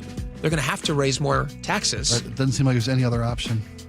I mean, well, this is what's called a doom loop. Yeah, but it is. If they keep doing what you're doing, yeah. I mean, what don't we? Is anybody suggested we return to the business-friendly policies of 20 years ago? When we were a magnet for for entrepreneurs. They're now going to be and risk takers. They're literally fighting an initiative right now to not have to. To be able to have this millionaire's tax, which is going to hurt these businesses. So the question is what is it going to look like, and how is he going to fix it, and what budget is he going to propose in December? What's that going to look like? I mean, $81 billion is insane. That's them softening the ground for what's coming in next proposal. Yeah, which is going to be listen, we're going to defend you guys. We're certainly not going to raise taxes. We hate to do this, but we got to raise taxes. Which is crazy. I mean, if they did that, they will, but it's not good. All right, we got a lot more coming up. Should we talk about Zillow real fast? Can we do that when we come back? Yeah, and then also the White House UFC fight. Yeah, we're going to turn our eyes eastward. Let's marry those two things. Yeah. All right, we'll be right back. This hour is brought to you by Insulation Northwest. KIRO News Radio, winner of 7 regional Edward R. Murrow Awards, including overall excellence and investigative reporting. Just 29 hours later, Joshua Headley sent an unsolicited email to me writing, I understand there may be a news story coming out. Thank you who listen, stream, and watch every day. The driving force that pushes us to be the Northwest's trusted news source. KIRO News Radio, 97.3 FM. Guys, tired all the time? Gaining weight? Low drive? These aren't just signs of aging. They could be low testosterone or other underlying issues. This June, for Men's Health Month, Revive Men's Health in Seattle is offering a free comprehensive wellness panel. A $400 value. It checks your testosterone, blood sugar, cholesterol, kidney, liver, thyroid, and heart health. No guessing, just answers. Over 100,000 men have trusted Revive to get real results. More energy, better sleep, improved mood, and confidence that shows. If something feels off, don't wait. Take control and protect your long-term health by knowing your numbers. This offer ends June 30th. Schedule your free comprehensive wellness panel today. Call 206-529-1111. That's 206-529-1111. Or visit ReviveMen'sHealth.com. Feel better, live stronger. Start now. At Fisher Investments, we may seem like other money managers, but we're different. What makes you so different than the rest of us? We ensure clients receive unparalleled service at every step of the relationship. Tell me more. Our investment counselors focus on service over sales, prioritizing clients' needs. How do you make money? We don't sell any commission-based products. We have a simple management fee based on the value of our client's portfolio. So we do better when our clients do better. What about client portfolios? We get to know each client, their finances, family, health, lifestyle, and more, and then we tailor a portfolio based on their specific goals and needs. Your clients really come first then, huh? Yes, we make them a top priority. Our goal is helping them achieve a comfortable retirement. Wow, maybe we are different. At Fisher Investments, we're clearly different. Learn more at FisherInvestments.com. Investing in securities involves the risk of loss. How does your roof look after this winter? Justin Shirley, CEO of State Roofing and Exteriors. Spring into action today. Save $3,000 on a new roof, siding, deck, or windows. Call 866-ROOF-ROOF or visit stateroofing.com. Get any size high-efficiency AC for just $179.99 a month with zero upfront costs. CM Heating's Comfort as a Service includes lifetime repairs and annual maintenance at no extra charge. Book your free estimate at cmheating.com today. License number CMHEAHL 751LW. Hey, John, why don't you tell everybody why you started going to Longevity Medical Clinic? No, I don't want to do that. I can tell you, I started going to Longevity Medical Clinic before I started doing these commercials, but that why I went is not important. Oh, it absolutely is. Okay. I'll tell you. I was a Sammamish City Council member, and whenever they had asked me to do the Pledge of Allegiance, I couldn't make it through the whole thing without crying. I know, it's so dumb. I mean, I know I'm patriotic, but what the heck? So I go into Longevity Medical Clinic, and I explain this to them, that there's something wrong with my hormones or something, and they see the testosterone and the estrogen are all out of balance. We balance all that stuff, and I can do the Pledge of Allegiance without crying. But I've also noticed that I deal with stress a lot better, don't I? Yes, you're a lot easier to live with Yes. because you're getting more sleep, you have more energy, you're better organized, and I'm not helping you look for your car keys every morning. Right, because now I've taken the steps to take care of my mind and body. I strongly recommend anybody get the free health analysis at lmclinic.com. That's lmclinic.com.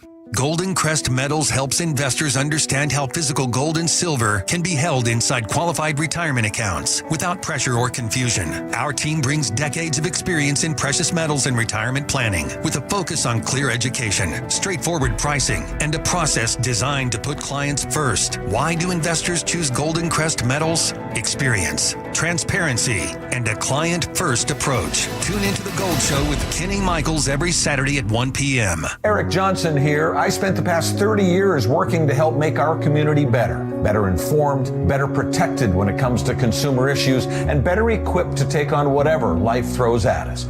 That's why I love the free Washington Accident book series from Davis Law Group.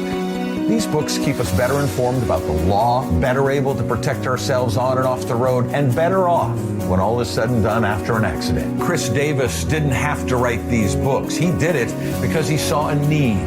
People who were in accidents or other legal situations didn't know what to do, what pictures to take, documents to request. Only a tiny fraction of the people who get these free books will ever become clients of Davis Law Group, but that's not the point. Chris wrote them because it was the right thing to do.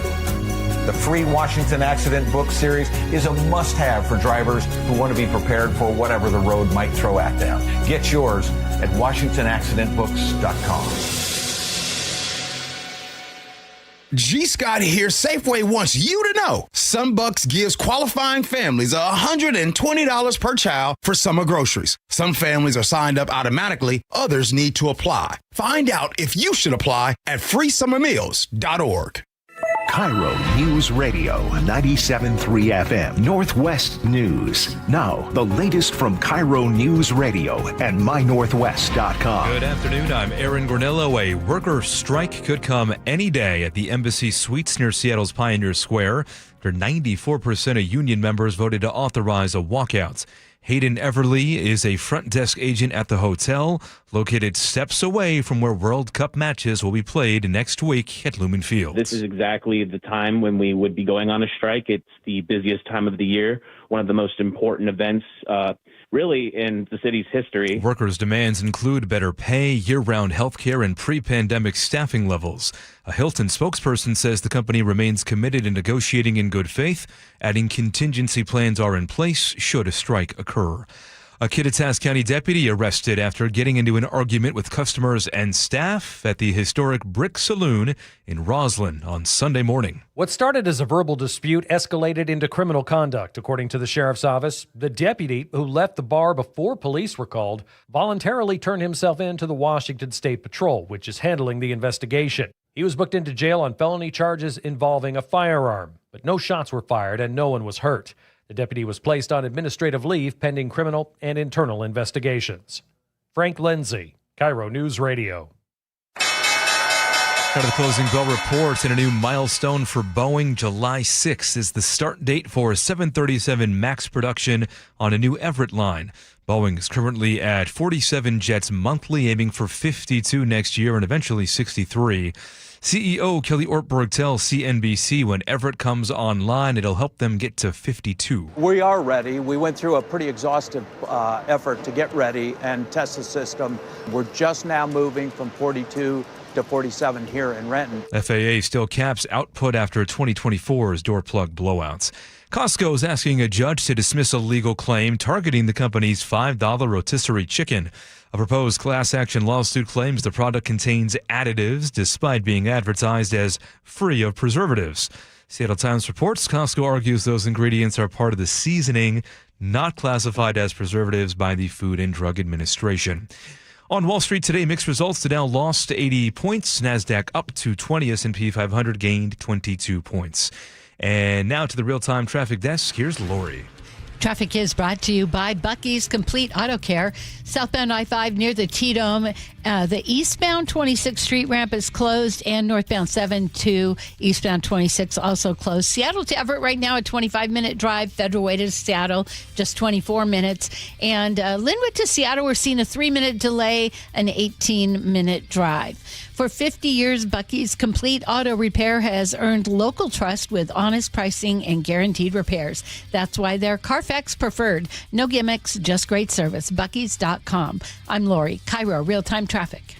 Thank you, Lori. And now to your forecast. We have rain this afternoon, turning to light showers overnight. Starting to break up, though, tomorrow with some sun breaks, and then mainly dry for the rest of the week with a big warm-up in store as well. Right now, 61 degrees in downtown Seattle. I'm Aaron Granillo, KIRO News Radio. Your best source for local news. You're listening to KIRO News Radio, Northwest News. All right, welcome back to the show. A couple things we want to discuss this segment. UFC fight, White House lawn. They're now, somebody has a lawsuit trying to get it shut down. A couple of Virginia residents have filed suit. Okay, we'll get into that in just a second. And then also locally here, we were talking last break about the financial outlook for Washington State. Not sunny, which is very appropriate for Washington State. Not sunny, rain clouds. So one of the reasons that it's not super sunny is you do have people with a lot of money who are deciding that they no longer want to live here and pay taxes here. And the latest big name to make that announcement, although he doesn't cite, his name is Rich Barton. You may not know him by name, but I'm sure you know his companies. He co-founded Zillow, Expedia, a company called Glassdoor, which I didn't know a lot about. Maybe you had heard of that, Spike. Anyway, tech guy, worth lots of money. He's a billionaire. Washington had more billionaires than they currently have because they are moving away for probably tax reasons. Yeah, it's obviously it must be greener pastures, if you will, from other states that are willing to give big tax incentives to businesses to relocate. For example, Tennessee, which offered Starbucks. Can't even tell who's leaving anymore. Can't keep track of them. Starbucks got $12,000 per employee. I think per employee, and a massive corporate tax break to relocate. Yeah. Into their now, in turn, Starbucks did have to make an investment of $100 million locally there, which they did. They're going to hire a bunch of people. Those jobs are like starting at $125. So paying jobs. They're getting a lot. The local economy recognizes we're going to get a lot, so let's make it easier for them to make that transition over here. Rich Barton made this announcement. This was just on Friday, I believe. He says, officially a Las Vegas resident, kids are launched, empty nest achieved, and we're excited to start this next chapter. This wasn't like the timing of this was it. He doesn't cite the millionaire's tax as a reason for this, which was, I believe, Senate Bill 6346. Is that right? He doesn't cite the millionaire's tax as a reason for his moving, although how can you not look at that as one of the possible reasons? When you think about how much this guy makes per year, when you think about the fact that Washington State has capital gains tax, all these different things, different ways to kind of pick the pocket of very, very wealthy people, and then you move somewhere like Nevada, which is one of the most frequently relocated tax states, haven-friendly states. I mean, he says because he wants to be closer to Cher and Celine Dion impersonators, and I believe him. Obviously, I believe him. Yeah. Who wouldn't want to be that way? Yeah. You know, I want to go to see the Sphere 5 days a week. Mm-hmm. You can't do that unless you live in Vegas. Well, he probably I'm a has big A's fan. He said. You know.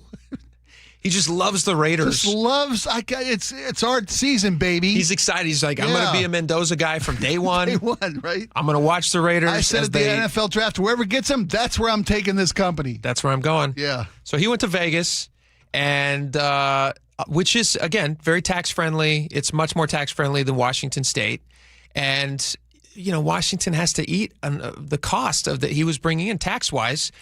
So like a lot of rich people, his yearly salary, even though he's very, very wealthy, his yearly salary, according to the different websites that I saw, was around, we don't know for sure exactly what his tax bill might be because he's a private citizen. Yeah. We don't have access to those things, but they do have estimates on what these might be. So his yearly salary would be somewhere around $768,000, according to the this one website that I saw, Economic Research Institute. $25.57 million in pay was in equity grants. So again, a lot of these big that's tech how guys, the super rich. That's how they're compensated. yes, they get paid in company stock. Yeah. That stock is then something that they can then borrow against. They can take loans out at very low interest rates. They're good for it, obviously. And when they want to cash those in eventually, then they end up paying taxes on those. Or in a case like Washington State, they actually do have capital gains tax on unrealized gains. So that's one thing that he's now going to avoid as well. Wasn't it Bernie Sanders last week was proposing a billionaire's tax, the one-time billionaire's tax on held assets, not as, you know, trying to find these havens. Sure. These completely legal tax havens. The federal version. Yeah, the federal version. Basically, the federalized version of what California is trying to do. Yes. Yeah, which is, I mean, I hate that. I know you do. I mean, it's just. I love it, man. Really? I mean, even with clean ears, I love it. Really? I mean, because, and only because, and this, I may be completely off base on this. Sure. But the way the incredibly successful, I wouldn't even call them incredibly wealthy, the incredibly successful, the way they are now compensated for their risk taking and their success, it's evolved or devolved to a position where it's untaxable. I mean, what used to be the rewards for your business, you know, it relies on the infrastructure that the rest of us all provide and pay for. You reap the benefits of taking risk and being smart and having success. But there was always a system that helped kick back into the system that helped get you there. It seems to me that the new compensation evolution of the incredibly successful has evolved to a point where some of these guys don't pay next to anything. Well, but I disagree with that notion. That's fair. I don't think they're not paying anything. I mean, here's a little bit of Bernie. You want to hear a little bit of Bernie on that? Okay, yeah, please. Here's a little bit of Bernie on his thing here. Oh, my audio. My bad. Bernie Sanders. I introduced recently legislation to establish a 5% annual wealth tax on the 938. Oh, it's annual. I thought it was a one-time annual. Yeah, I thought so too. Jeez Louise. Billionaires in America. I hate it even more. Who collectively are worth more than $8 trillion. This is a 5% tax on fewer than 1,000 billionaires on their wealth. Now, my opponents, of which there are many, claim that this legislation is punitive and confiscatory. Oh, we're just picking on these poor billionaires. I mean, my God. Oh, how cruel can you be? I cannot listen to him without hearing Larry David's impression of him. But I want you to hear this. This just shows you how crazy the economy is today. If that bill were in effect this year, Elon Musk would pay $39 billion more in taxes. But here's the punchline. This confiscatory, terrible, drastic, radical piece of legislation would leave Musk with just $737 billion left to survive. Oh. Now, I know you're worried about him. Oh, my God. Well, what do you think? Think he can make it on 700? You think he can make it on $700 million? What are we, the Catskills? Come on, Bernie. Come on. It would generate nearly $500 billion in revenue for these almost 1,000 billionaires in the country. I mean, we talked about this before. I know. They would. I mean, they could collect 100% of all their wealth, and it would pay for the government for 13 months, and then they'd be, and then the entire economy would be ruined. We talked about the many. Here's my question to you. 13 great months that we're done. Those 13 till we explode. Go out of the bang. Here's my question for you. Yeah. Because we're loggerheads on this. We're not going to see eye to eye. It's okay. Do you worry when he talks about Elon Musk there? And we'll get into what we're going to do next. We're going to do the UFC thing. We'll do the UFC thing next. Okay. If he did have an annual 5% tax on billionaires, are you worried at all that the money, like we're talking about that Rich Barton guy makes less than $1 million a year. Yeah. He doesn't make $26 million in real cash. Right. That's an investment that his company is going to succeed. That company then in turn hires and makes investments in building out and hiring more people and providing real wages for those people that work for him. Yeah. Are you worried at all that when you force those guys to make that money real, and when you force them to have to cash out, because they don't have that cash. Elon Musk doesn't have $39 billion on hand. He has it. He has access to it. Sure. But he would have to sell a bunch of stock in order to do that. He has to make that money real. And when he makes that money real, the company that he's buying out of, all those things are affected by that in a negative way. So, do you worry that that's going to have a downstream effect? You can't not. A common sense would tell you there's going to be some effect. I understand the complaint that these guys, they've got so much money. Let's just take some of their money. I just think it would be better, like in Washington State's case. You look at the budget in Washington State. We're so late here. You look at the budget in Washington State. Wouldn't it be better if they started fixing their own revenue spending problems first before they start taking other people's money? That's my only contention. And that's where I would disagree with taxing rich people more. Let's get our house in order before we take from theirs. All right, we got more coming up. UFC. We'll fight about it. We'll do it next. Cage all right, match. We'll be right back. KIRO News Radio is honored to be the recipient of 7 regional Edward R. Murrow Awards, including Overall Excellence and Excellence in Writing. We can't let hatred become the air we breathe. It poisons us all. Our strength is in unity. We thank you who listen, stream, and watch every day. The driving force that pushes us to be the Northwest trusted news source. KIRO News Radio, 97.3 FM. Hey, Spike O'Neill for Aegis Living.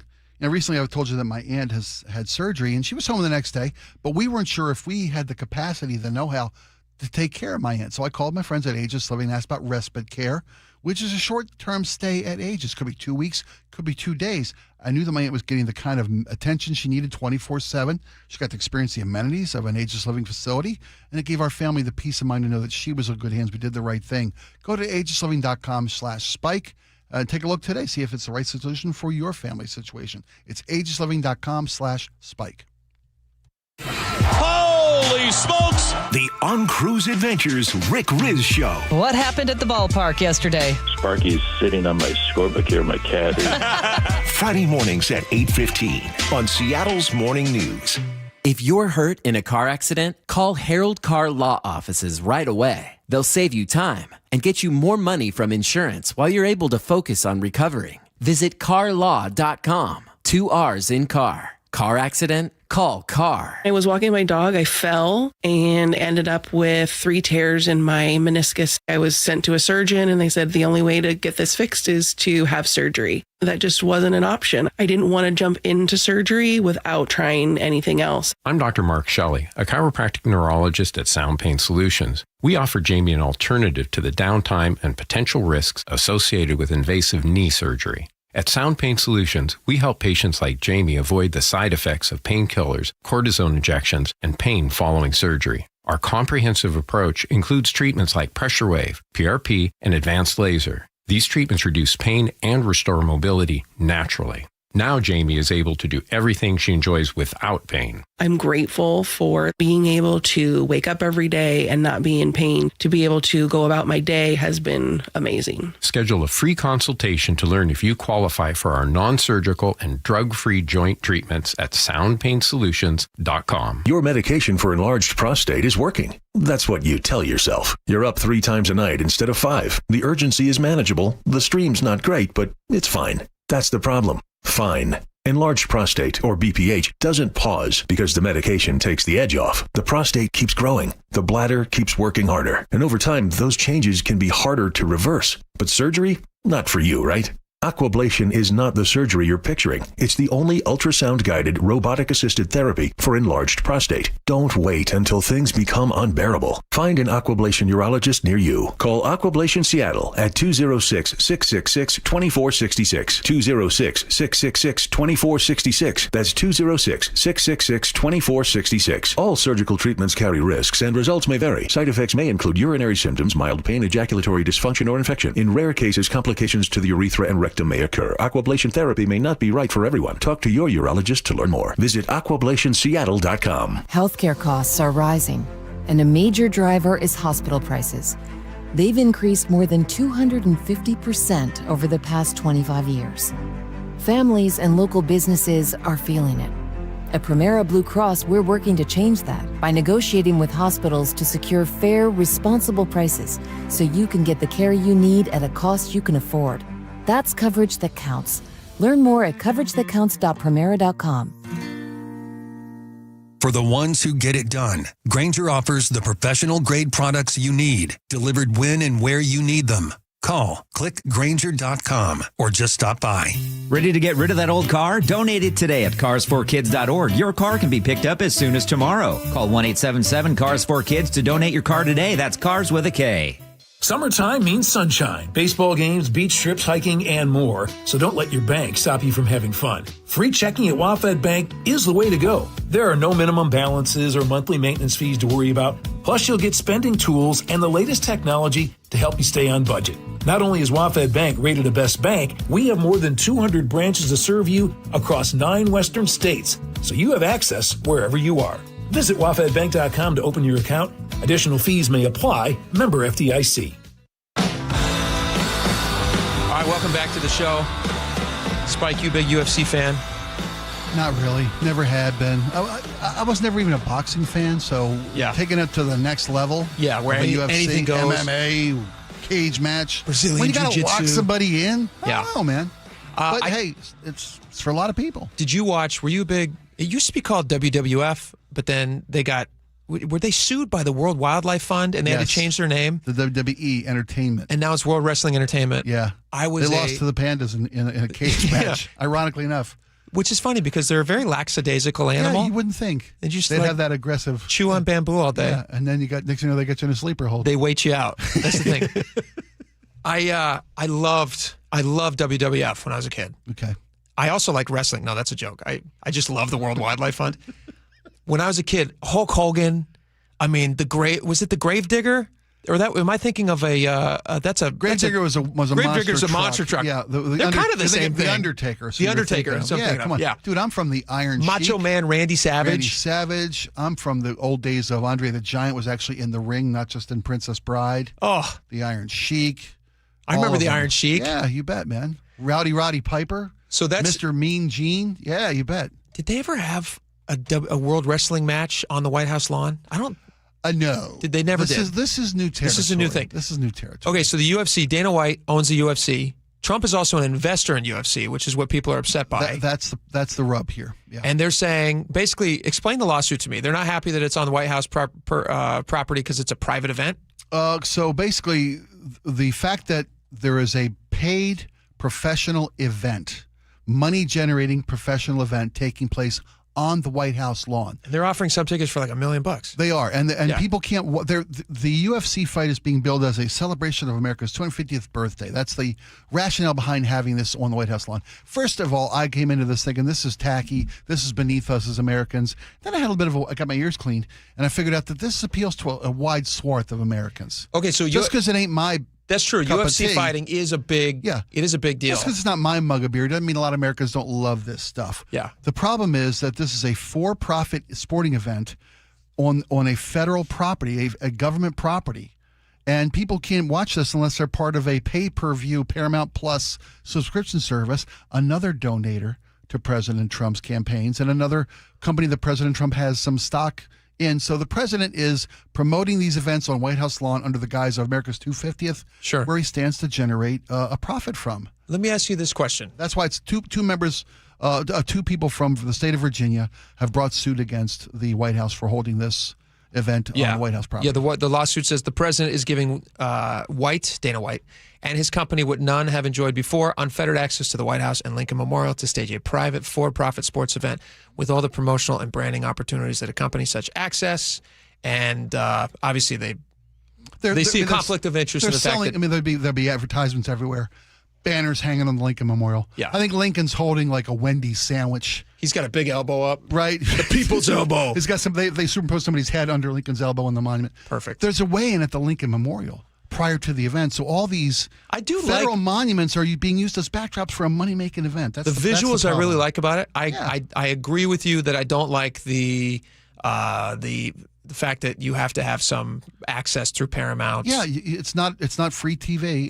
They should. I have no problem with them selling tickets to it. I think that's not a problem if it went to some like foundation that benefits the national parks or whatever. I do think it's cool that they have. I mean, the setup is amazing. The picture that they have on the White House lawn, it looks crazy. Okay, it's not my cup of tea, but you're right. It's crazy. It's a 6-ton. They call it the Claw. It's right? massive. Yeah. So I do like that. It is a massive sport. It's like one of the fastest growing sports in the world. People are really into it. Tell you what, diehard fans of the sport itself have concerns about the fact that it's outdoor. There's a humidity factor because they have this controlled environment for every UFC fight. I mean, they take meticulous care to make sure that the athletes involved have even footing or a level playing field. It's all safe and fair, and they're worried about humidity. They're worried about heat. They're worried about weather. They're worried about the bugs that this massive structure and the lighting will draw into D.C. for these athletes. So people for the integrity of the fights themselves, they have concerns as well. Those to me feel like kind of slim pickings as far as complaints. Well, I'm talking about these mosquitoes. These are people worried about the fight itself, the integrity of the fight itself. I understand, but it looks. I mean, if Dana White, who's doing it, is setting the whole thing up, obviously he's not going to. When you look at the structure, $100 bills to wipe the sweat out of his eyes that night, and he'll be fine. Yeah. But I agree that the idea that it's a for-profit thing and that it's not accessible to everybody if it is on the people's property, then I think that's a totally fair thing. That's the argument people are making. There have been. I looked this up. I was like, have there been other for-profit businesses that have used the White House lawn to promote their businesses? Yes, that has happened. I mean, during Biden's administration, he did that big promotional thing with the big 3 automakers trying to pump EVs. You remember that? Where he was like taking rides in Jeep Wranglers and like, you guys got to buy one of these Jeep Wranglers. Yeah. So the Trump thing with UFC is a little different. I mean, have other presidents done something exactly like this? No. Was Biden trying to pump big businesses that have a lot of unions and stuff? So have Trump I understand as well. that. A lot of presidents do that. We want to help the auto industry. Here's all the latest, greatest electric vehicles. Just open it up to everybody. Let everybody watch it, and then maybe nobody has complaints at that point. Wave the buy-in fee on it. And donate a majority of the ticket sales to... If it was pay-per-view, then make it all go to the Forest Service. That's a great idea. That's a great idea. Absolutely. And then, may the best... competitor? You don't call it wrestler, right? You call him a wrestler? They're fighter. May the best fighter win. All right, we got a lot more coming up. Stick around. We will be right back.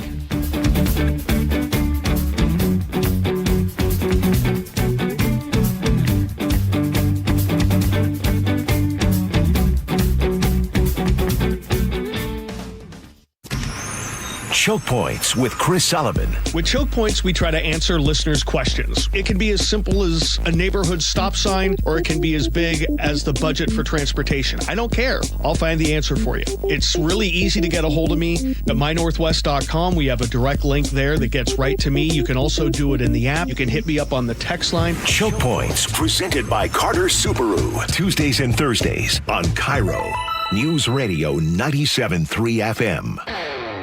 This is the story of the one who keeps multiple buildings running smoothly day after day. Plumbing that flows, HVAC that hums, cleaning supplies that keep surfaces sparkling. That's why she counts on Grainger. With easy reordering online and 24/7 support, Grainger helps her keep the products she needs on hand. So shelves stay stocked and buildings stay ready. Call 1-800-GRAINGER, click Grainger.com, or just stop by. Grainger, for the ones who get it done. Hey, Green Gobbler here. So you've got a clogged drain in your bathroom. Water in the sink's overstaying its welcome. You're spitting today's toothpaste on top of yesterday's toothpaste. You hope that it go away. Yeah, clogs don't just go away. I make them go away. I'm Green Gobbler, the only clog dissolver you need. I'm bleach-free, safe for your pipes, and I work. Guaranteed or your money back. Because I never met a clog that was going to unclog itself. Green Gobbler. Let the gobbler get it. Digging in my yard, trying to lay a pipe. I hit a water line, and now I have to pay a big fine. I should have called 811. I move mountains for a living. Literally.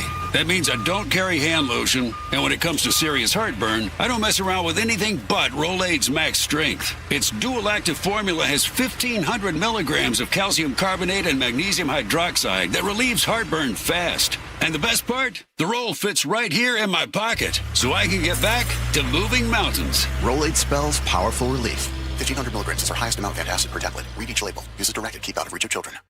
Lots of places can expose you to identity theft. Oh, no. That's why LifeLock monitors hundreds of millions of data points a second for threats to your identity, which is way more than anyone can do on their own. If we find anything suspicious, like new loans or changes to your financial accounts, we alert you right away, all through text, phone, email, or the LifeLock app. Get the alerts that could make all the difference. Save up to 30% with promo code NEWS at lifelock.com. Terms apply. I move mountains for a living. Literally. That means I don't carry hand lotion, and when it comes to serious heartburn, I don't mess around with anything but Rolaids Max Strength. Its dual-active formula has 1,500 milligrams of calcium carbonate and magnesium hydroxide that relieves heartburn fast. And the best part? The roll fits right here in my pocket, so I can get back to moving mountains. Rolaids spells powerful relief. 1,500 milligrams is our highest amount of antacid per tablet. Read each label. Use as directed. Keep out of reach of children.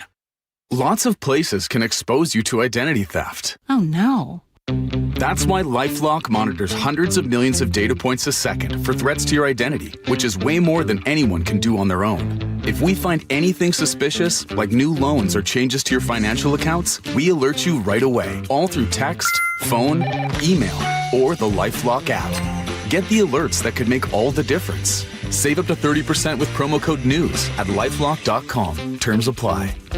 Your best source for local news. KIRO Newsradio, KIRO FM and HD1, Tacoma, Seattle, Northwest News.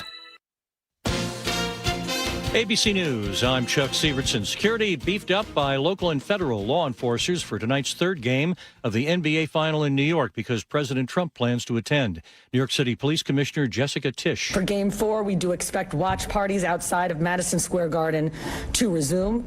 Those watch parties will be managed with pens and screening. The Knicks lead the series 2-0 for the San Antonio Spurs. A referee for the FIFA World Cup has been denied entry to the U.S. due to vetting concerns, says a statement from U.S. Customs and Border Protection. He's identified by local reports as Omar Artan from Somalia.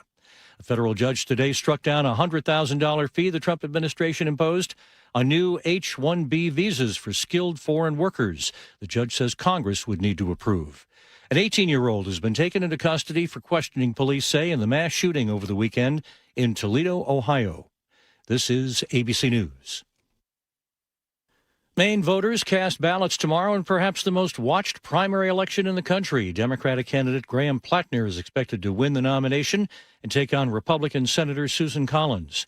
But Plattner is on defense over allegations of physical and emotional abuse against ex-girlfriends. ABC's Jay O'Brien. It doesn't look like what we've seen so far, that there is enough of a base of Maine voters who would leave Graham Plattner, but also we don't have great polling in the wake of these articles. So really, it's all going to come down to what the vote total looks like tomorrow night. And even if Graham Plattner wins, if there's a contingent of, again, that Plattner protest vote tomorrow, does that spell trouble for him into the general, where he's got to have all of the Democratic weight behind him? ABC's Jay O'Brien. U.S. Airlines spent more than $6 billion on jet fuel in April, up 78% from a year earlier, despite using slightly less fuel, says government data. Chuck Sievertson, ABC News. Coming up, new conditions set for a high school stabbing suspect. That's after Lori at the real-time traffic desk. Southbound I-5 in Seattle, just past Mercer. Look out for a collision. It's in the left lane. South 5 to 26 in Tacoma. That ramp is closed. Bellevue to Federal Way, you're going to see a 5-minute delay. And Seattle to Everett is a 25-minute drive. Federal Way to Seattle, 24 minutes. And Linwood to Seattle, we're looking at 3-minute delay. Only a 19-minute drive, however. I'm Lori, KIRO Real-Time Traffic. KIRO News Radio 97.3 FM Northwest News. Now, the latest from KIRO News Radio and mynorthwest.com. Good afternoon. I'm Aaron Granillo. Bail now set at just $250 for a 16-year-old accused in the stabbing of 4 people at Foss High School back in April. Waleed Imad Isaki is charged as an adult with 4 counts of first-degree assaults. Last month, when he pleaded not guilty, bail was set at $750,000. But a Pierce County judge imposed that lower amount Monday and ordered home electronic monitoring. The judge also prohibited Isaki from contacting the school and from using social media. Frank Lindsay, KIRO News Radio. The Bellevue man accused of running a human trafficking operation out of a luxury rental home is due back in court this hour. Investigators say the 21-year-old was arrested after Bellevue police raided a Lakemont neighborhood mansion. It was tied to large parties promoted on social media and adult content platforms. Bellevue police telling KIRO 7 TV. They were shown some luxury cars, jewelry, and they were essentially coerced into performing on these platforms. Judge set bail at $5 million. Man's hearing is set for 2:30. 5 federal agencies, including the U.S. Secret Service, are teaming up with local police to ensure a safe Seattle World Cup. KIRO News Radio's Corwin Hake has more. The U.S. Coast Guard, FEMA, and the FBI are just a few of the agencies joining Seattle Police and Fire and the King County Sheriff's Department in ensuring World Cup security. This is kind of unprecedented. Trent Heinrichs is U.S. Secret Service Special Agent in charge of the Seattle field office. No, it's basically a Super Bowl every match day. Heinrichs says when World Cup play opens in Seattle next Monday, fans will see enhanced security measures. So magnetometers, canines, robust air security. Specifically means no drones. Such devices are banned from the airspace above Lumen Field. In the Stadium District, Corwin Hake, KIRO News Radio. Local leaders say they are not satisfied with the plans to fix the King County Regional Homelessness Authority. KIRO News Radio's Jillian Raftery has that update. Both Seattle Mayor Katie Wilson and King County Executive Gurmai Zahalai agree with an independent analysis that reform plans are falling short. So the two governments are putting an independent financial team inside KCRHA starting this month. All this comes after an audit revealed $13 million in public funds unaccounted for and weak internal controls. Both Seattle and King County have set an August 1st deadline to decide that agency's future. Jillian Raftery for KIRO News Radio. And now to your forecast on this soggy Monday. We'll see rain this afternoon, turning to light showers overnight. Tomorrow, sun breaks and then drying out for the rest of the week. Right now, 61 degrees in downtown Seattle. I'm Aaron Granillo, KIRO News Radio. Your best source for local news, serving Western Washington and the world with a KIRO News Radio app. Always streaming live on your smart speakers. You're listening to KIRO News Radio, Northwest News. And now, it's time for the Jake and Spike Show on KIRO News Radio. With your hosts, Jake Skorheim and Spike O'Neill. Welcome back to the show. 2 hours down, 1 hour left to go. Hold on to your butts. Here we go. We got a lot of great stuff to get to.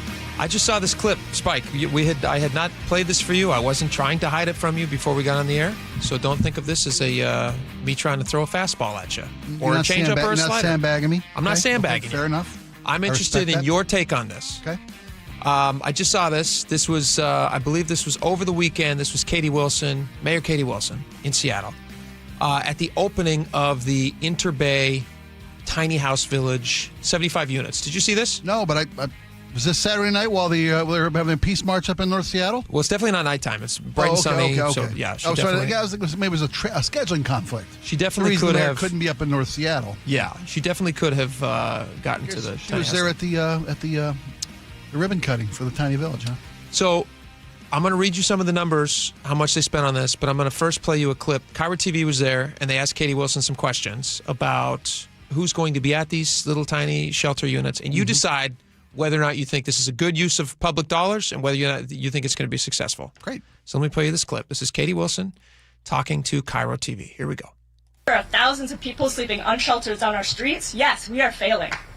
We are failing. Collectively, we are failing. The mayor says the shelter will also offer health services, including drug treatment, which will be encouraged but not mandated. Recovery is really complicated and difficult, and so we're not demanding that people be, abstinent when they enter this village. So it's a no barrier. Right. They don't have to be abstinent. Right. Yeah, that's in keeping with the mayor's philosophy on the whole problem. Yeah, it's consistent with a bad idea. Yeah. She's upholding her bad ideas. She's digging her heels in. But here's the thing. I saw the pictures of these little units. Mm-hmm. Really nice looking now, before anybody's in them. Sure. Very nice looking. But I was at this wedding over the weekend, and these are people who are not living. I mean, some of them might. I mean, like this was a firefighter wedding, so they're seeing a lot of these people. They're responding to a lot of calls, and it was firefighters from a very big city. Responding to a lot of these homeless and a lot of these are Narcan calls. That's what they're getting a lot. It's like you're spending your time as a firefighter. You grow up dreaming about running into the fire and saving somebody from a burning building. Right. And in reality, you're actually just handing out Narcan all day, which is a really strange reality for somebody who dreams of being a firefighter. Yeah, it's not what you dreamed of, trained for, expected. Yeah. You think you're going to be standing harsh there, reality, yes. Looking ripped, great mustache, saving cats and old ladies. Accidents happen, fires break out. No one expects it. It's not like, it'd be like, I live in Arson Town. Yeah. And I'm going to be a firefighter in Arson Town. These guys start their own fires every single day. Yes. But I'm going to be there anyway. Okay, so a big topic of the conversation was the policies that are leading to the majority of what they're spending their time doing, which is responding to drug calls. That cannot be fun for firefighters. I can't imagine. And it is got to be kind of demoralizing when you think about like how much longer is this going to be a part of your career where every day you have to see this part of society, which is like the saddest, most forgotten, totally neglected, left behind, memory hold part of society, who are addicted to these horrible things that cannot come out of it on their own. And then the city says, hey, you know what we're going to do? Let's build you a little shelter. You can just go in there and do as much drugs as you want. Here's the cost of each one of these things. These are 70 square feet, sleeper unit. They refer to them as like a pallet shelter because they're about the size of it. Yeah, 7 by 10. 7 by 10. $16,000 a unit. And the estimate for the site for these 75 units, they say, is around $2.1 million for the initial setup. And then annually for the residents, per resident, it's going to be about $2,200 per resident. That's a lot of money for somebody to sit in a tiny little hovel and to do drugs. And by the city's own estimate, they say about 80% of the people they're dealing with are severely addicted to drugs. Wow. Yeah. Like, how do you continue? That's not a big win. The fact that you got 75 up. When you know what we've seen the We know what the need is. Yeah, we know what the need is. We know what the reality is of these environments once they're given access. Once they're filled up. Once they're not on the street, which is, that's the upside here. It's the only upside here is they're not on the street. And we offer these services. We always say it's going to take a multifaceted approach to fix this problem. It's not just getting people off the streets with a safe place to be. Mm-hmm. It's also addressing the mental health crisis and the addiction crisis in the city. And services offered but not required is, let's require it. Let's require it. We keep going back to that same, this is what got us here. It's the same tune we're dancing to. Yeah. And how long can this facility, you said, get a good picture of it in the before state because the after state's coming pretty quick. Yeah. When 80% are seriously addicted to whatever they're on. And, as a recovering addict myself, one of the tenets of recovery is attraction, not promotion. That's because they always say people are going to get clean and sober when they're ready to get clean and sober. You hope that, the attraction of seeing other people in a tiny village who aren't throwing their lives away, who are, having a safe place to sleep and maybe, getting their act together. And getting a job and getting leaving. a job, right, moving in the right direction. That's the attraction you hope will work. The problem is, what if they're seeing the opposite? You just read my mind. What if the majority of what they're seeing... Yeah. What you're going to see more of is people, continuing to head in the wrong direction. It's like reinforcement of bad things. Yeah, you're making it a safe place to do drugs, a safe place to feel your mental illness or live with your mental illness. Yes. And I get that it's safer for and not just for those residents, for the community at large. One of the reasons we invest in these is to get people off the front of off our streets corners, off the front entryway of buildings and businesses. But you gotta make people sometimes. Some people aren't ready. I keep pointing to Charlie Harker's piece about the city of San Francisco and the mayor there who took a more stick, less carrot approach. Yep. And the turnaround has been phenomenal. Yeah, it's been pretty good. And from a political perspective, Republicans can't really point to San Francisco as the cautionary tale when you're running for elections anymore, because that mayor has made the numbers work. The homeless population in San Francisco has been halved since this mayor just decided to make people accountable. If you want the services, I think Republicans would be smart to point to San Francisco and say, look, they took a more moderate approach and they're cleaning up their city. Well, yeah, but you don't want to show anything the other side's doing good things. No, I'm happy to highlight when they're doing good things. You're a guy. You're a common sense guy. You're I don't care. I don't care what you're not somebody's trying to win a political fight. No, I'm not trying to win a fight. What I would love to see is less people doing stupid things on the streets and safer places for my family to be. You and me both. Yeah. So I think that's the thing. It was interesting because I'm talking with all these firefighters, and one of them asked me, he goes, how are you guys picking topics for the show? He listens to the show and he likes the show.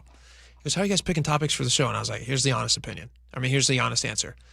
I first look up anything that they're doing in Seattle, because to everybody else, it will just seem crazy. So we'll just kind of like cherry pick the crazy things that Seattle's doing, and we'll highlight it, not even as a means to like make fun. We're just like, we're going to lay it there at your feet. And we can all just stand back and go like, what in the hell are they doing? And we try to pick topics that you're gonna see a story through your car windshield, or you're gonna see something we talk about through the window of your house. Yeah. You're gonna look out your window in your neighborhood. You're gonna see this stuff. You're gonna go downtown to shop or to go to a restaurant or take your kids to a theater or a park, and you're gonna see this stuff.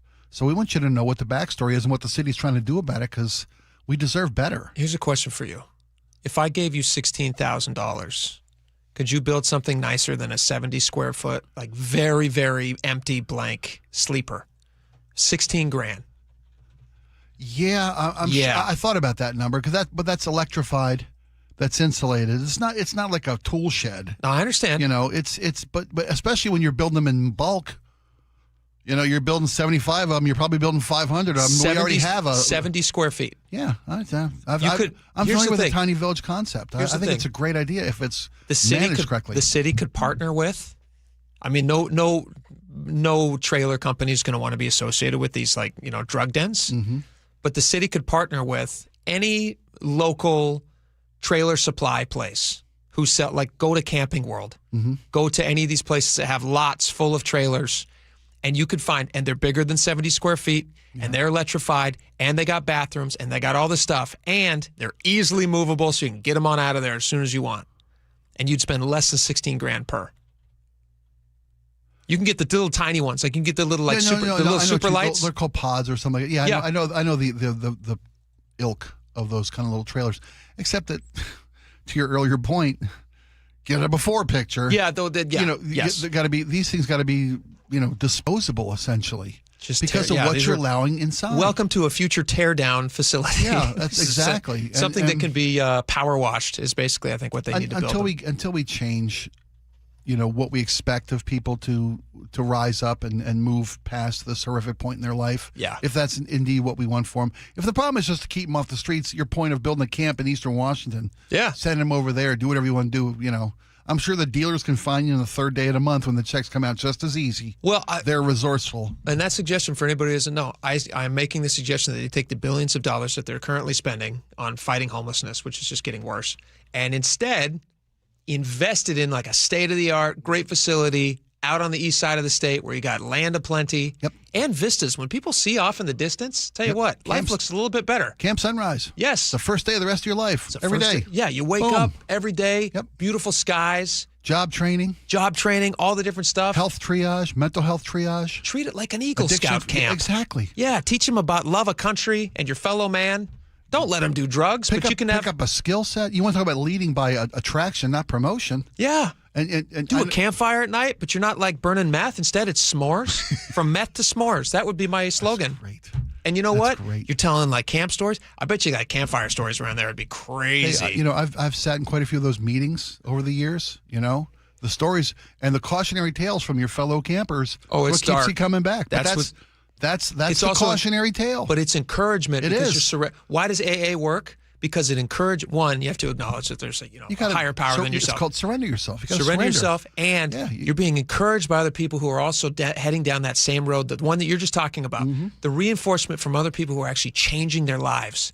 If you're shoving all these people into a long-forgotten corner in an inner bay where they're just surrounded by looking away, drugs and all the destruction dealers, and bad life choices and dealers and all that stuff, the odds of somebody coming out of there and picking themselves up by their bootstraps and coming out of there somehow clean and healthy, it's certainly not a housing issue. And I don't think they're gonna get that and go like, hey, you know what? I finally got a launch pad to success. But I do think if you did what you're suggesting, or we're kind of both suggesting, send them to a camp somewhere where they can like breathe clean air. And not just out of sight. Yes. Where resources are more plentiful, where the land it sits on is a lot more affordable than what we're doing here in the city of Seattle. You know what they should do? Where there's not a daycare or a children's early learning center 500 yards from the camp. Do you remember Mr. Smith Goes to Washington? Of course I do. Jeb Smith. When he's proposing the boys' camp? Yep. And he's talking about, get them out of these cities and let them breathe the fresh air and let them, see what's so amazing about this country. Yeah, just do the same thing for these drug addicts. I really think it'll give them a chance. I'm not even being facetious. No. We hadn't been able to turn our attention to California's primary election. Yeah. And Spencer Pratt, who in the late vote returns has fallen out of a top 2 position currently. Yeah, he's not going to win. That was one of his main tenets when he's talking about dealing with the homeless situation in California. He had the exact same idea.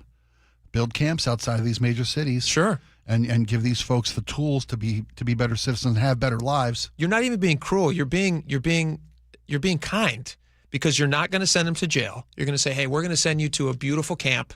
You could even sleep in, there's a camp we go to in Montana every summer, and they offer a traditional, you can sleep in a teepee. Nice. It's the coolest thing in the world. Kids love it. You're telling me somebody who's severely addicted to drugs wouldn't want to wake up in a beautiful environment, in a beautiful teepee? Would you rather be next to the train tracks in Ballard in a 70-square-foot little room? Yeah. With somebody doing meth right next to you, or fentanyl. One house over. Ugh, depressing. Dealer comes by at 4.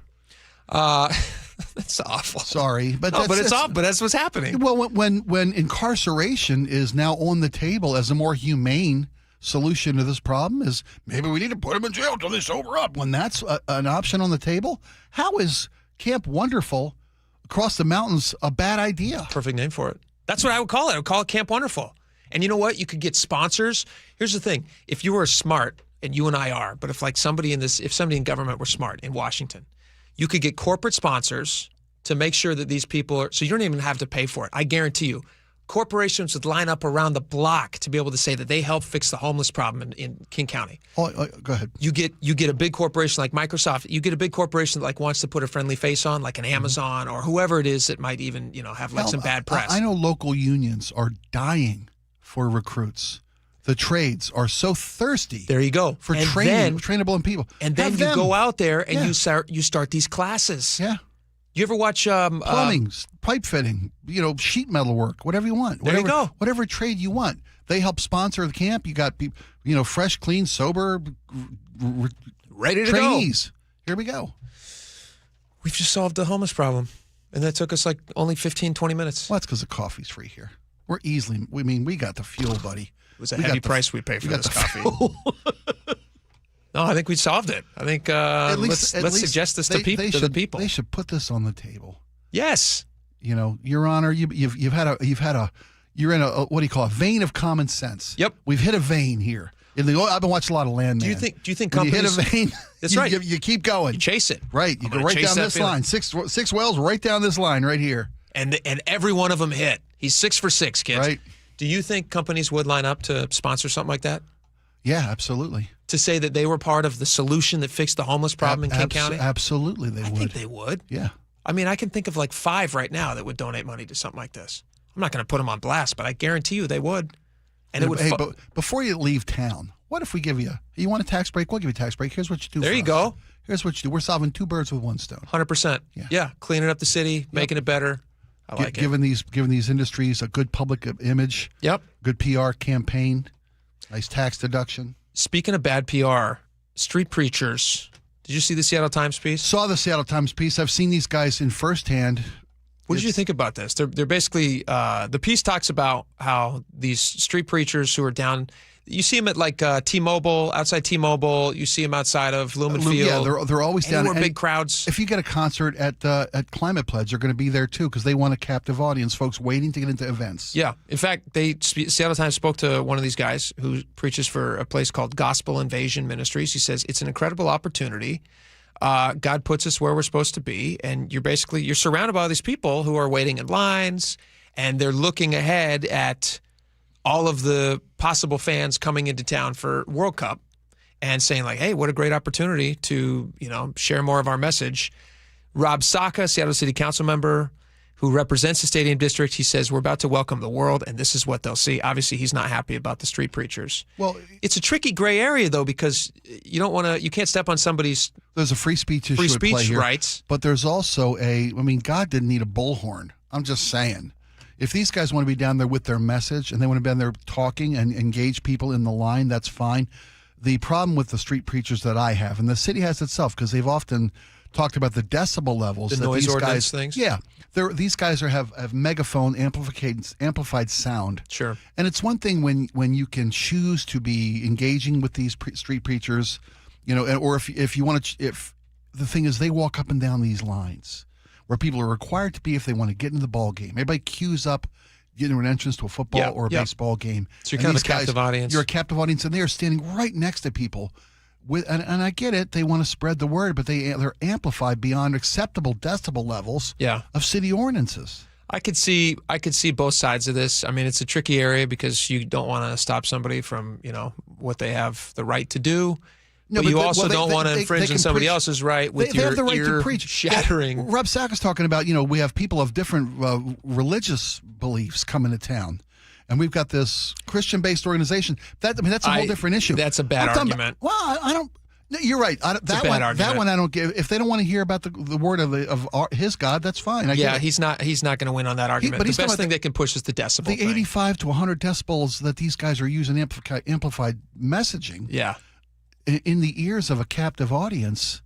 You can't turn away from these guys. You can't choose not to engage. They camp out next to a guy in line with his kids. I've seen fathers with kids putting your hands over the ears. It's like you're taking a kid to a NASCAR. You got to put earmuffs on the kids for the preacher in the line. And we're like a Christian house. Like we're very friendly to the message. It's not the message, just the volume. It's the volume. I'm just like, listen, can you just point your speaker up? I mean, I know that you're trying to talk to us down here, and you don't need to be preaching to the heavens. And they ask these guys with their amplification to keep a distance from the lines, and they don't do that. It is very loud. It is very loud. So I understand. It's not what you're saying. All sides. Screaming "I love you" is never. It hurts my ears. Still very loud. Yeah. Yeah. No, I get it. I totally get it.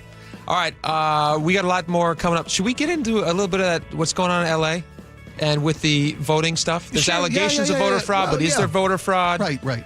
Can we do something fun? Can we do a Spike's Court when we get back? Of course. Can I present you with some stuff, and then you can make a decision as if you are a Supreme Court justice. You're wrapped in black robes. You're going to have a gavel and everything. Okay. You'll make a decision, and then we have to go by it. Okay. I'd love to. All right. Give me the gavel. Spike's Court when we come back. Stick around.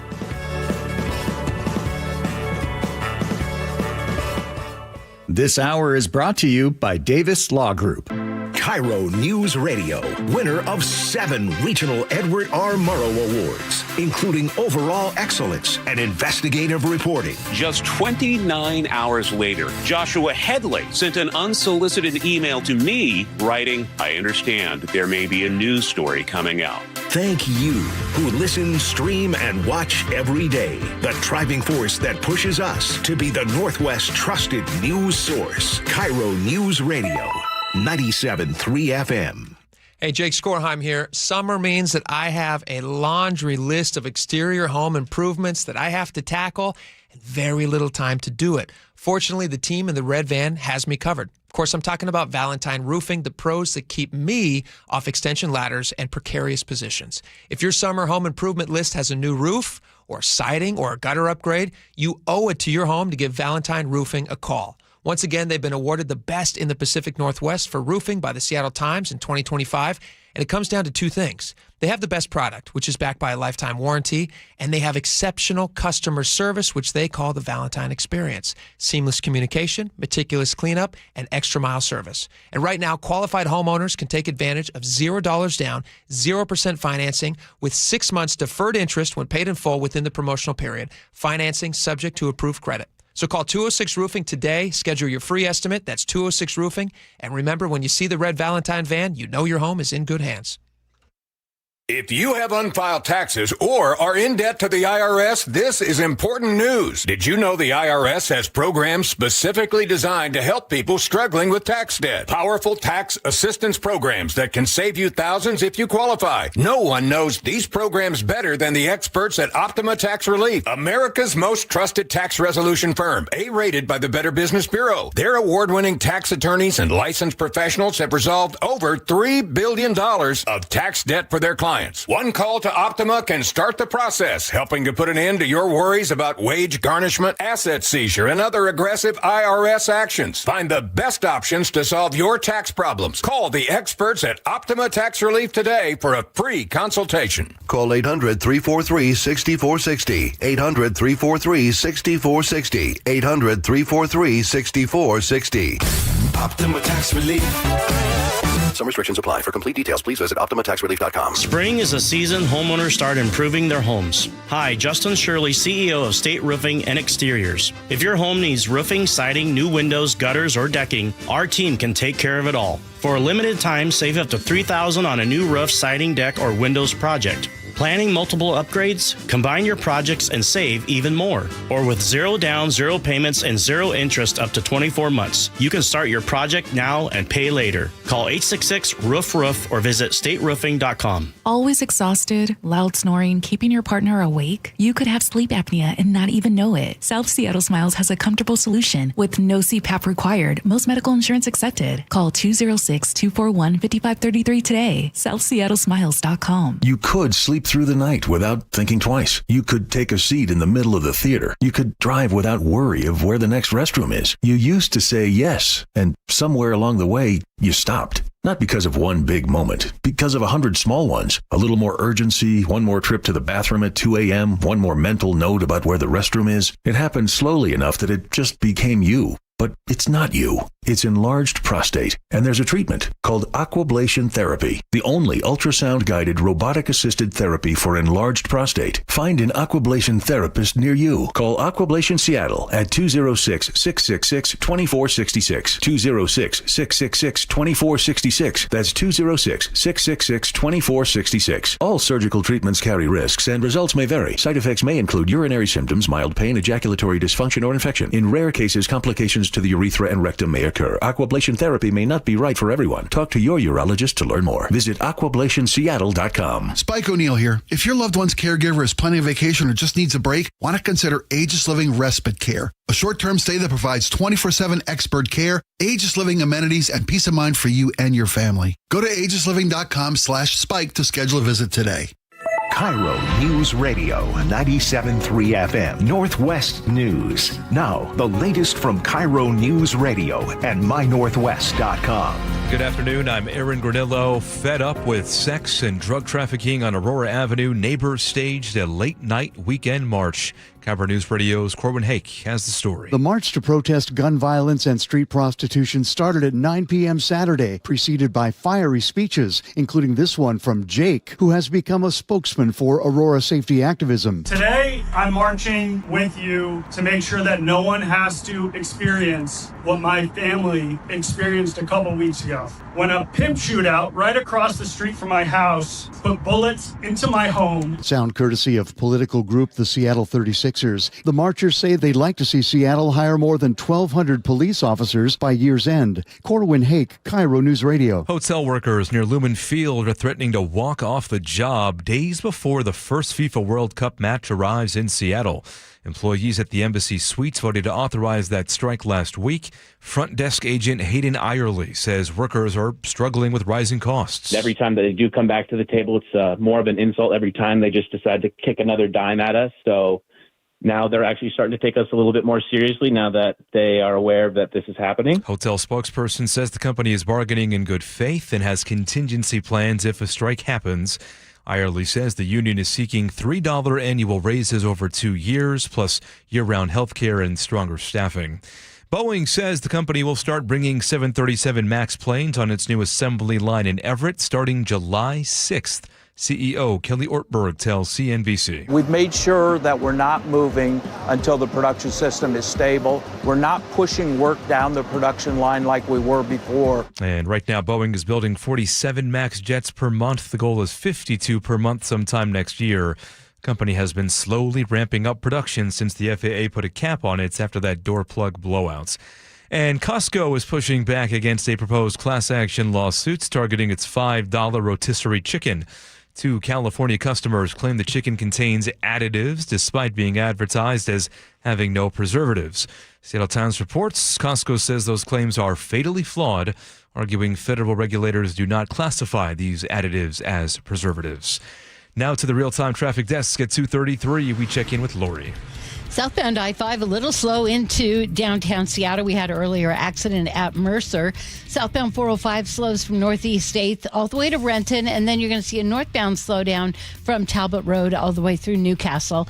Southbound I-5, you're going to see a little bit of heavy traffic. This is from about 18 through 5 before you get to the T-Dome is when it finally lets up. And then both directions of I-5 slow between 16 and 512. Southbound I-5 to 26th Street in Tacoma, the ramp is closed. And 167 pretty heavy from Pacific all the way through Sumner. Traffic is brought to you by Global Credit Union, where members enjoy no-fee accounts and early payday with direct deposit. Learn more at globalcu.org. I'm Lori, KIRO Real-Time Traffic. Rain for this afternoon, cloudy skies. Tomorrow, some spotty showers in the morning, turning to sun breaks. Right now, 62 degrees in downtown Seattle. I'm Aaron Granillo, KIRO News Radio. Your best source for local news. You're listening to KIRO News Radio, Northwest News. All right, welcome back to the show. This is going to be a fun one. We, Spike, have been talking recently of all this buildup to the L.A. mayoral race because there was a lot of stuff on social media about Spencer Pratt, who drew a lot of attention. He's definitely an outsider to politics. He is a former reality TV star. Then his house got burnt down, and then he jumped into the race for L.A. mayor. The mayoral race, yeah. And it looked, going into Election Day, like it was going to be a runoff between, they have a two-tier system there, or a top two system in California. So it looked like it was going to be a runoff between Karen Bass and Spencer Pratt, with a third place, like kind of a distant third place, actually, on Election Day at least. City Councilwoman Nithya Raman, who is a Democratic socialist, and she was in third place. And I saw what looked like kind of a concession speech from her, where it kind of ended in tears, but happiness now, because she has a bunch of mail-in ballots that came in, and she has now overtaken Spencer Pratt, and it looks like it's going to be a runoff in November between Karen Bass and Nithya Raman. And there are now folks out there who are saying, like, hey, this is clear evidence of election fraud happening right in front of us, and people are getting pretty amped up about it. Yeah, they are. Yeah. And this is they're even flying in ballots in helicopters, so they're trying to keep the ballots safe. Here's a little bit of that. You can see the choppers landing right now. We're standing I think this was a local ABC affiliate in L.A. I'm not sure which one it was. I apologize, but I think it might be. in the parking lot of the L.A. County Registrar's Ballot Processing Center. They land right here in the middle, and then you see workers. They're standing by to pick up those ballots and take them inside. They're picking up ballots from 8 cities, including Lancaster, Santa Clarita, Palmdale, Lakewood, Santa Monica, Van Nuys, Pomona, and Torrance. While most ballots are transported by vehicle, election officials use helicopters to bring in ballots from some of the county's farthest vote centers. Okay, so it boiled over into a very contentious meet the press interview. President Trump, who backed Pratt, Mm-hmm. Now, I don't think this was why he stormed off this interview. I mean, it was kind of like tensions were building up between the two of them in the interview. It was a contentious interview between the president and Kristen Welker. But yes, but still not a gracious exit on Trump's behalf. No. He got, I've seen people say, if you haven't seen the video of the interview, you should watch it. It's interesting. I've seen people commenting, clearly, is it ABC? Meet the Press? NBC. Yeah. Clearly, NBC is affecting the filters they're using. The president does. This isn't the president's actual color. I mean, he got so red-faced. He got so fired up, President Trump did, with the line of questioning from Welker that people say, no, they're changing his appearance. They're changing his look in post. Well, here's a little bit of Trump ending the interview with Kristen Welker on NBC, and then we can talk. I'm gonna make a case for you about this these election fraud. Sure, yeah. It's more about like ballot harvesting and less about election fraud, but ballot harvesting. I just want to run some stuff by you as a Supreme Court justice, which people don't realize this, but you are in your spare time. I dabble. You dabble in it. Yeah, you've got a robe, you've got a gavel, and occasionally I will make arguments. To put the wig on, man. That powdered wig. Yes. Got it one Halloween, just can't shake it.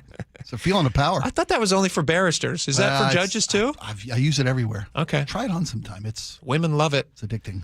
Here's Trump in a little bit of that NBC interview. What they did to the lives of people, they destroyed people. They sent people to jail who did nothing wrong. All right, just to be very clear, there's no evidence of what you're saying. But let There's me a ask lot you of about evidence. Todd Blanche. Let me ask you about Todd Blanche. Listen to me. Let's talk There's about Todd tremendous evidence. There's nothing It's but not been evidence. The presented election in a was court of rigged. law. It was a dirty election. Mr. And it's President, happening again right now you've in never California. presented evidence It's happening that the right 2020 now in election California. was rigged. Right now, it's look at what's Where's happening in the evidence California. to that? It's The 4 Republicans days. are doing well in California. They're not. No, they're not. They're dropping fast because it's a rigged election. Let me tell you, it's 4 days, and they aren't even close to coming up with it. That's how they count You know the why votes they're doing in that? Because California. they're cheating on the election. Do you have evidence to support All I that? have to do is look. You're either crooked or you're stupid. You play continue. right into their hands with your elections are crooked, and you're crooked, and Meet the Press is crooked, Mr. and so President- is ABC and CBS and CNN. But, Mr. President- You're one-sided crooked networks. All right, let's call it quits. He definitely doesn't pull any punches when he's giving these interviews, which I will say, is it super presidential? No.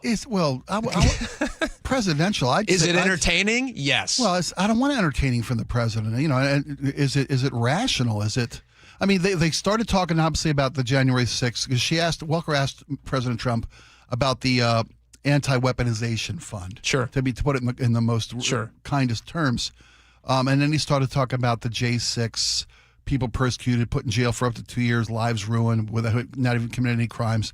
She's like, well, there's no evidence of that because there's a lot of different variations of who was in jail from January 6th. Some people were very violent. Some people were less so. But let me ask you this real fast. I want to get your decision on LA. I appreciate that. Yeah. All right. So there are a lot of people who are saying like, man, the way that they count votes in California seems kind of crazy. Is there no way that they could make that a faster system so that people feel like maybe it's a little more dependable? It does take a long time. And we talked about this last week. There are countries of much larger size that count their ballots in hours, where California has 37 days to certify these things. Anyway, let me throw some stuff at you. And again, this is Spike's Court, so you're going to have a gavel at the end of this. And you're going to make your decision. I love that. The controversy of what people are really talking about here is ballot harvesting. Do you know much about ballot harvesting? Ballot harvesting is where they allow one person to collect ballots from third-party ballot return. Numerous locations to bring them to a central ballot tabulation area. So prior to 2013, and I want to just get your take on this as a judge, prior to 2013, you had to either be severely ill or a disabled person for somebody else to return your ballot, and that person had to be a family member or a household member in order to do that, because they figured that the chain of custody for people who are very close to you could be relied upon. Right. In 2016, they introduced a new bill in California which changed those rules, which basically meant that anybody who wanted to go out and collect ballots in unlimited amounts had the ability to do so. Okay, so that is one issue that people are talking about with ballot harvesting, which seems like, how can you protect the chain of custody to make sure that these things are fair? So that would be one question that people would have. Also, people are not able to be paid for collecting ballots. Right, yeah. They can't be paid per ballot, but they can be paid for the act of collecting ballots, which is a confusing gray area, but whatever. Well, I mean, there's no incentive to gather hundreds of ballots. If you're going to be an hourly or a flat rate contracted person who's being hired to harvest ballots, then I understand the differential between the two. Yes. Okay, so here's my question for you. Here's what they require for people to do these ballots, because Nithya Raman just collected like something on the order of like over 40,000 ballots from a very specific area. Do you know Skid Row in California, in LA? You've heard of it? I've heard of Skid Row, the concept created here in Seattle, by the way. Was it really? Yeah, the I hills, didn't know that. the hills from from what is I guess now Capitol Hill. There was the Yesler steam-driven wood mill at the waterfront down there, and the slope was so severe they would slide down. the roads, the logs down from Eastern Washington, from over in the east. They bring logs in, skid them down Skid Row, which was Yesler Way, to the wood mill at the waterfront. So how did it become? We invented Skid Row. How did it become synonymous with homeless, lost people? It was mud, wetty, destroyed, and the people who drank too much, that's where they ended up. Was there. Funny. I didn't know that. That's where Skid Row. But I digress. Okay, so here's what they allow in California. If you were one of these ballot harvesting people, you can go into a place like Skid Row. Mm-hmm. You can get these people to register to vote. Same day registration on You election can day? help them register to vote. Okay. You then can bring those ballots in massive batches. Mm-hmm. If somebody who wants to sign, let's say you're a new voter in California Mm-hmm. and you don't have an address, you're allowed to list something like a park as your address. Does that seem confusing to you? That doesn't seem valid at all. That's a totally valid thing they can do. You can list something like a park as an address. You can also, if I'm going to give you the acceptable forms of ID that you can list to verify your identity for the right to vote in California. This is from the California State Secretary of State website. A gym membership can be used. So let's say you sign up for a gym, which I assume they don't have a huge, giant They'll take anybody's money. background. Yeah. So you can use a gym membership. You can also use insurance identification cards. You can use a prescription pill bottle as identification to get signed up to vote in California. Do those things as a judge sound confusing to you? They sound, that's confusing, and it sounds unsecure. Okay, so that is the question that people are having. They're saying, why can't we secure up some? But they're not saying that necessarily anything's illegal going on, because these are the current rules and regulations in California. So these are the legal methods. Yeah. I think people are concerned, saying, hey, what if instead we tightened up some of these things, which we can all agree are kind of ridiculous, like a gym membership? Yeah, I can agree that that's a too loose of a system to guarantee security. There we go. Except that someone is saying that leads to fraud. The President of the United States is saying that, said on network television. Do you think it's because you cheat? Let me ask you this question. That's a bridge too far. But does a gym membership feel to you like a secure enough ID to register to vote? And again, in California, no, it does not. In California, you're not required to show ID. If you show up to a polling place, you don't require to show ID. If you're a mail-in voting or you are a new voter, you do have to show some form of ID, which can be, again, one of these ridiculously low-level things. That seems insecure. And it would seem to me, again, unsecure, not insecure. I mean, I'm sure they're wholeheartedly believing they want to vote for. I think that's what a lot of people are saying. Yeah. If you're giving gym memberships to people who are, say, not legal residents of the state, and yet they're able to get registered to vote, that's a problem. Could that be a problem? Totally, it's a problem. So what's the decision from Spike? What's Judge Spike rule on this? That it's time to tighten up the rules of voting in the state of California. I love it. But I also middle of the road. But I will say, as part of my final decisions here, that doesn't prove fraud or cheating. Sure. No, they're operating under the system that's in place right now. Yeah. All right. I agree to your decision. There you go. Yep. All right, we got a lot more coming up. Beer Text time. messages Beer next. 30. We'll be right back. Sports adjourned. Choke Points with Chris Sullivan. With Choke Points, we try to answer listeners' questions. It can be as simple as a neighborhood stop sign, or it can be as big as the budget for transportation. I don't care. I'll find the answer for you. It's really easy to get a hold of me at mynorthwest.com. We have a direct link there that gets right to me. You can also do it in the app. You can hit me up on the text line. Choke Points, presented by Carter Subaru. Tuesdays and Thursdays on KIRO Newsradio 97.3 FM. In the Great Northwest, thank you very much. In the Great Northwest, is the rainy season ever really completely behind us. Why don't you give my friends at Integrity Roofing and Construction a call today and have them give you a free video inspection, a roof assessment. Find out how your home did during the last rainy season. And if you need some help or a repair or a complete roof replacement, full renovation, they could do it all at Integrity Roofing and Construction. Go to the website, integrityrc.com. Check out the literally hundreds of glowing reviews from their customers, of which I am one. Or give them a call right now at 206-202-ROOF, online at integrityrc.com. I had pain, I had numbness in my feet. That pain and that numbness just got worse and worse and worse as time went on. This is Greg describing life with neuropathy. I went to 5 podiatrists, tried different treatments, tried different orthotics, tried different shoes, had cortisone shots in the tops and the bottoms of my feet. Saw a neurologist. All my medical doctors said, can't help you. Live with the pain. You're not going to be able to sleep. This is your life.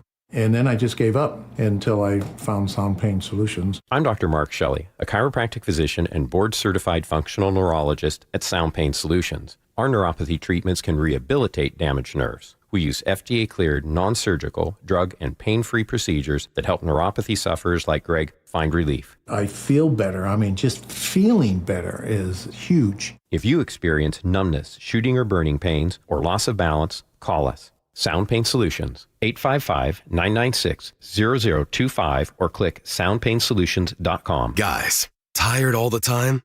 Gaining weight? Low drive?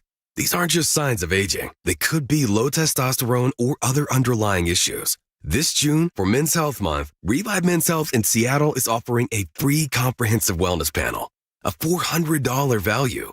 It checks your testosterone, blood sugar, cholesterol, kidney, liver, thyroid, and heart health. No guessing, just answers.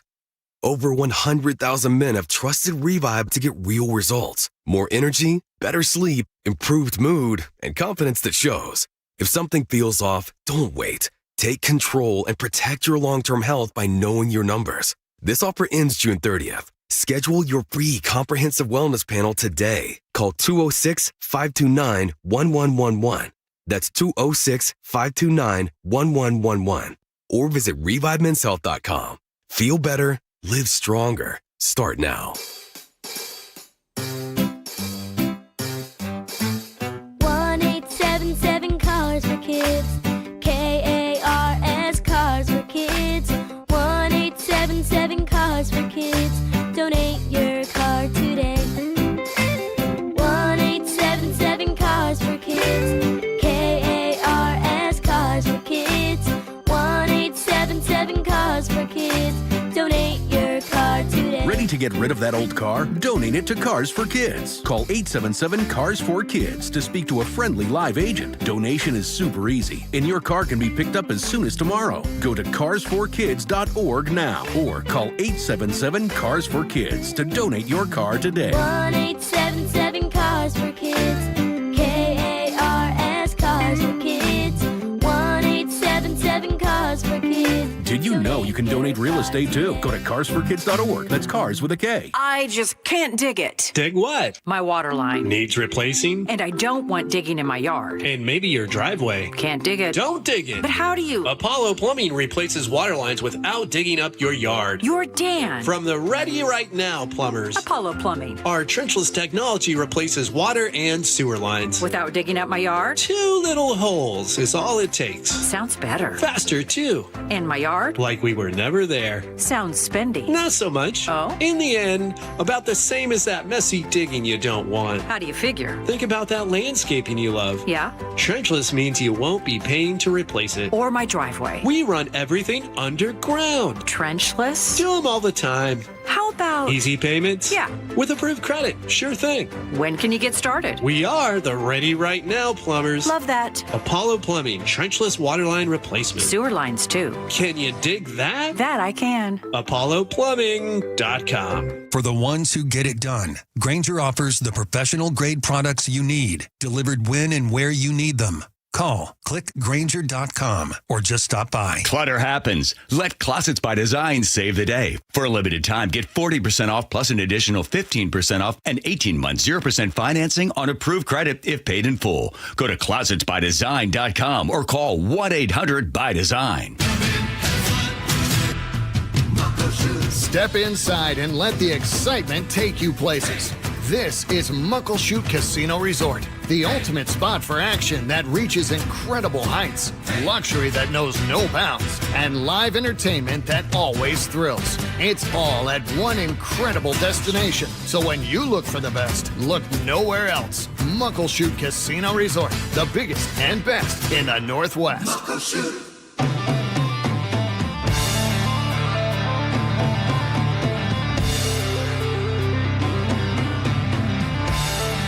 All right, welcome back to the show. We got text messages, lots of them, so we're just going to dive right in.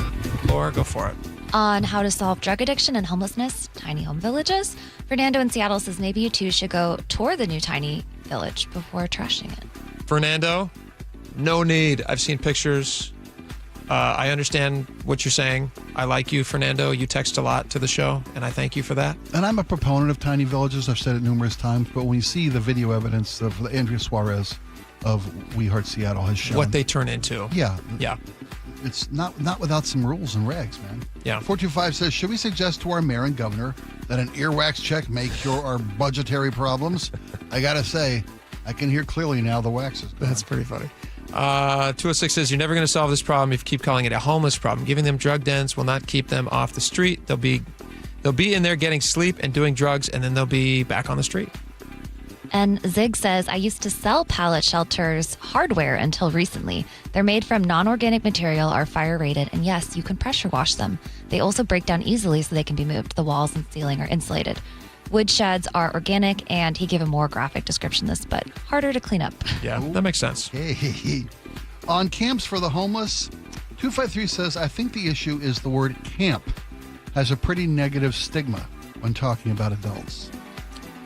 I can see his point. We look at it like, a positive solution. We're talking about like summer camp. Summer camps. He's, I get there. I just, fine, call it a getaway. Just get away. 360, partner with a community college or private school and use building drug houses as an opportunity to teach some usable skills. Oh, like to get some work actually building things. Okay, yeah. Dave in the 206, David in the 206 says, take the money we pay in taxes and send them to camp. Go pick apples, strawberries, pick them up early, 4 a.m. Bring them back after a long day's work. They'll appreciate it. This would be like therapy, exercise, positive feelings about oneself. They will be so tired after working, there'll be no interest in trying to go out to do drugs. Just sleep and get ready for the next day's adventure.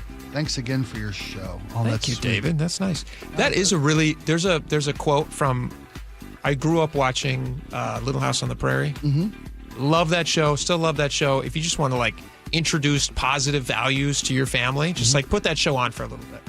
But Charles Ingalls, in one of the episodes, he goes, God put sweat in a man's body so that he knows that after a long day that he's done a good hard day's work, and it makes him feel good, and he knows he's actually done something. I do think there is something to what David's saying. You go out and you work hard, you build confidence in yourself because you've gone and accomplished something. You feel value. And if you're just sitting around all day in a free house, eating free food, doing free drugs given to you by the city for free, there's no confidence building there. You're just going to actually feel worse about yourself. So I like David's points. I think he's making a lot of good ones.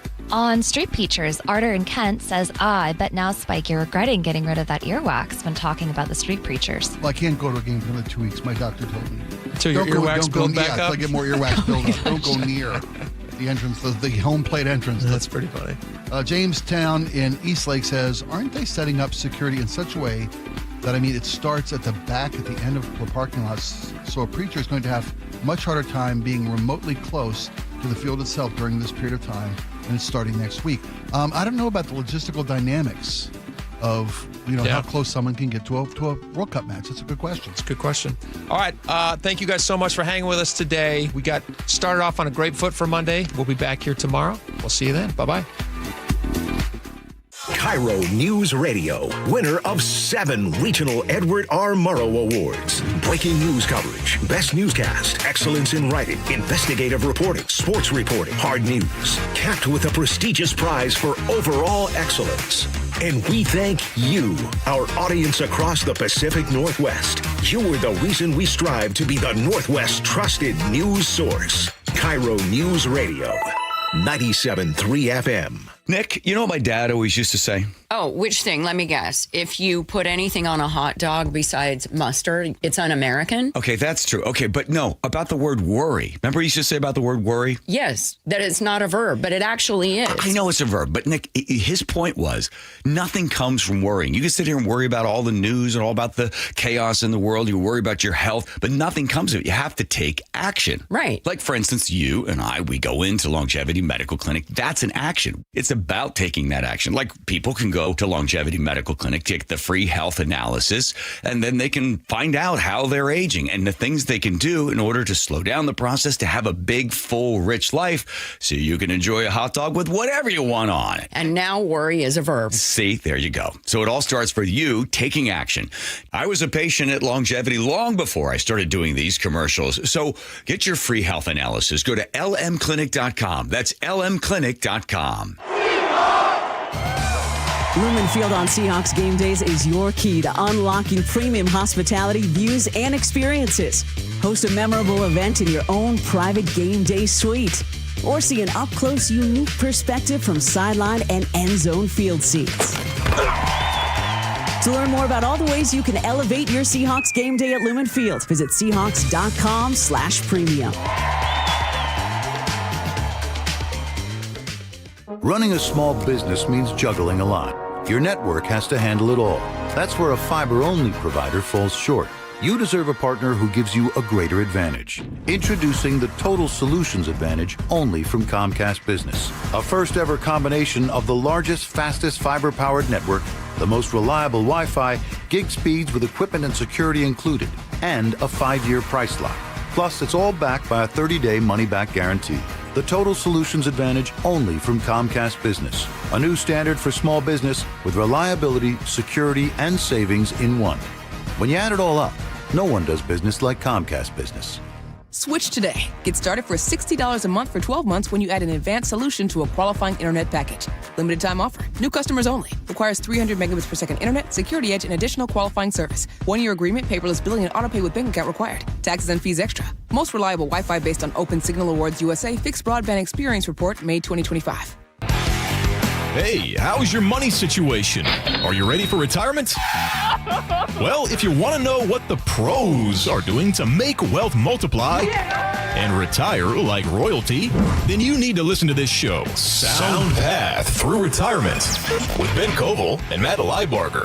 Get your money right and tune in every weekend, Saturdays at 10 a.m. and noon on KIRO Newsradio 97.3 FM. Did you know that nearly half the homes in Western Washington are not properly insulated or not insulated at all? That may be the reason why your home is way too hot in the summer and way too cold in the winter. It may also be the reason that your energy bills are sky high. Right now, Insulation Northwest is offering a free inspection of your home's insulation. This is a $199 value and it's absolutely free, no obligation. Just call today and Insulation Northwest will arrange a time that works with your schedule. We'll perform a thorough exam of your home's insulation and give you the advice you need to start saving thousands. Everyone who calls today will also receive a free infrared screening of your home using the latest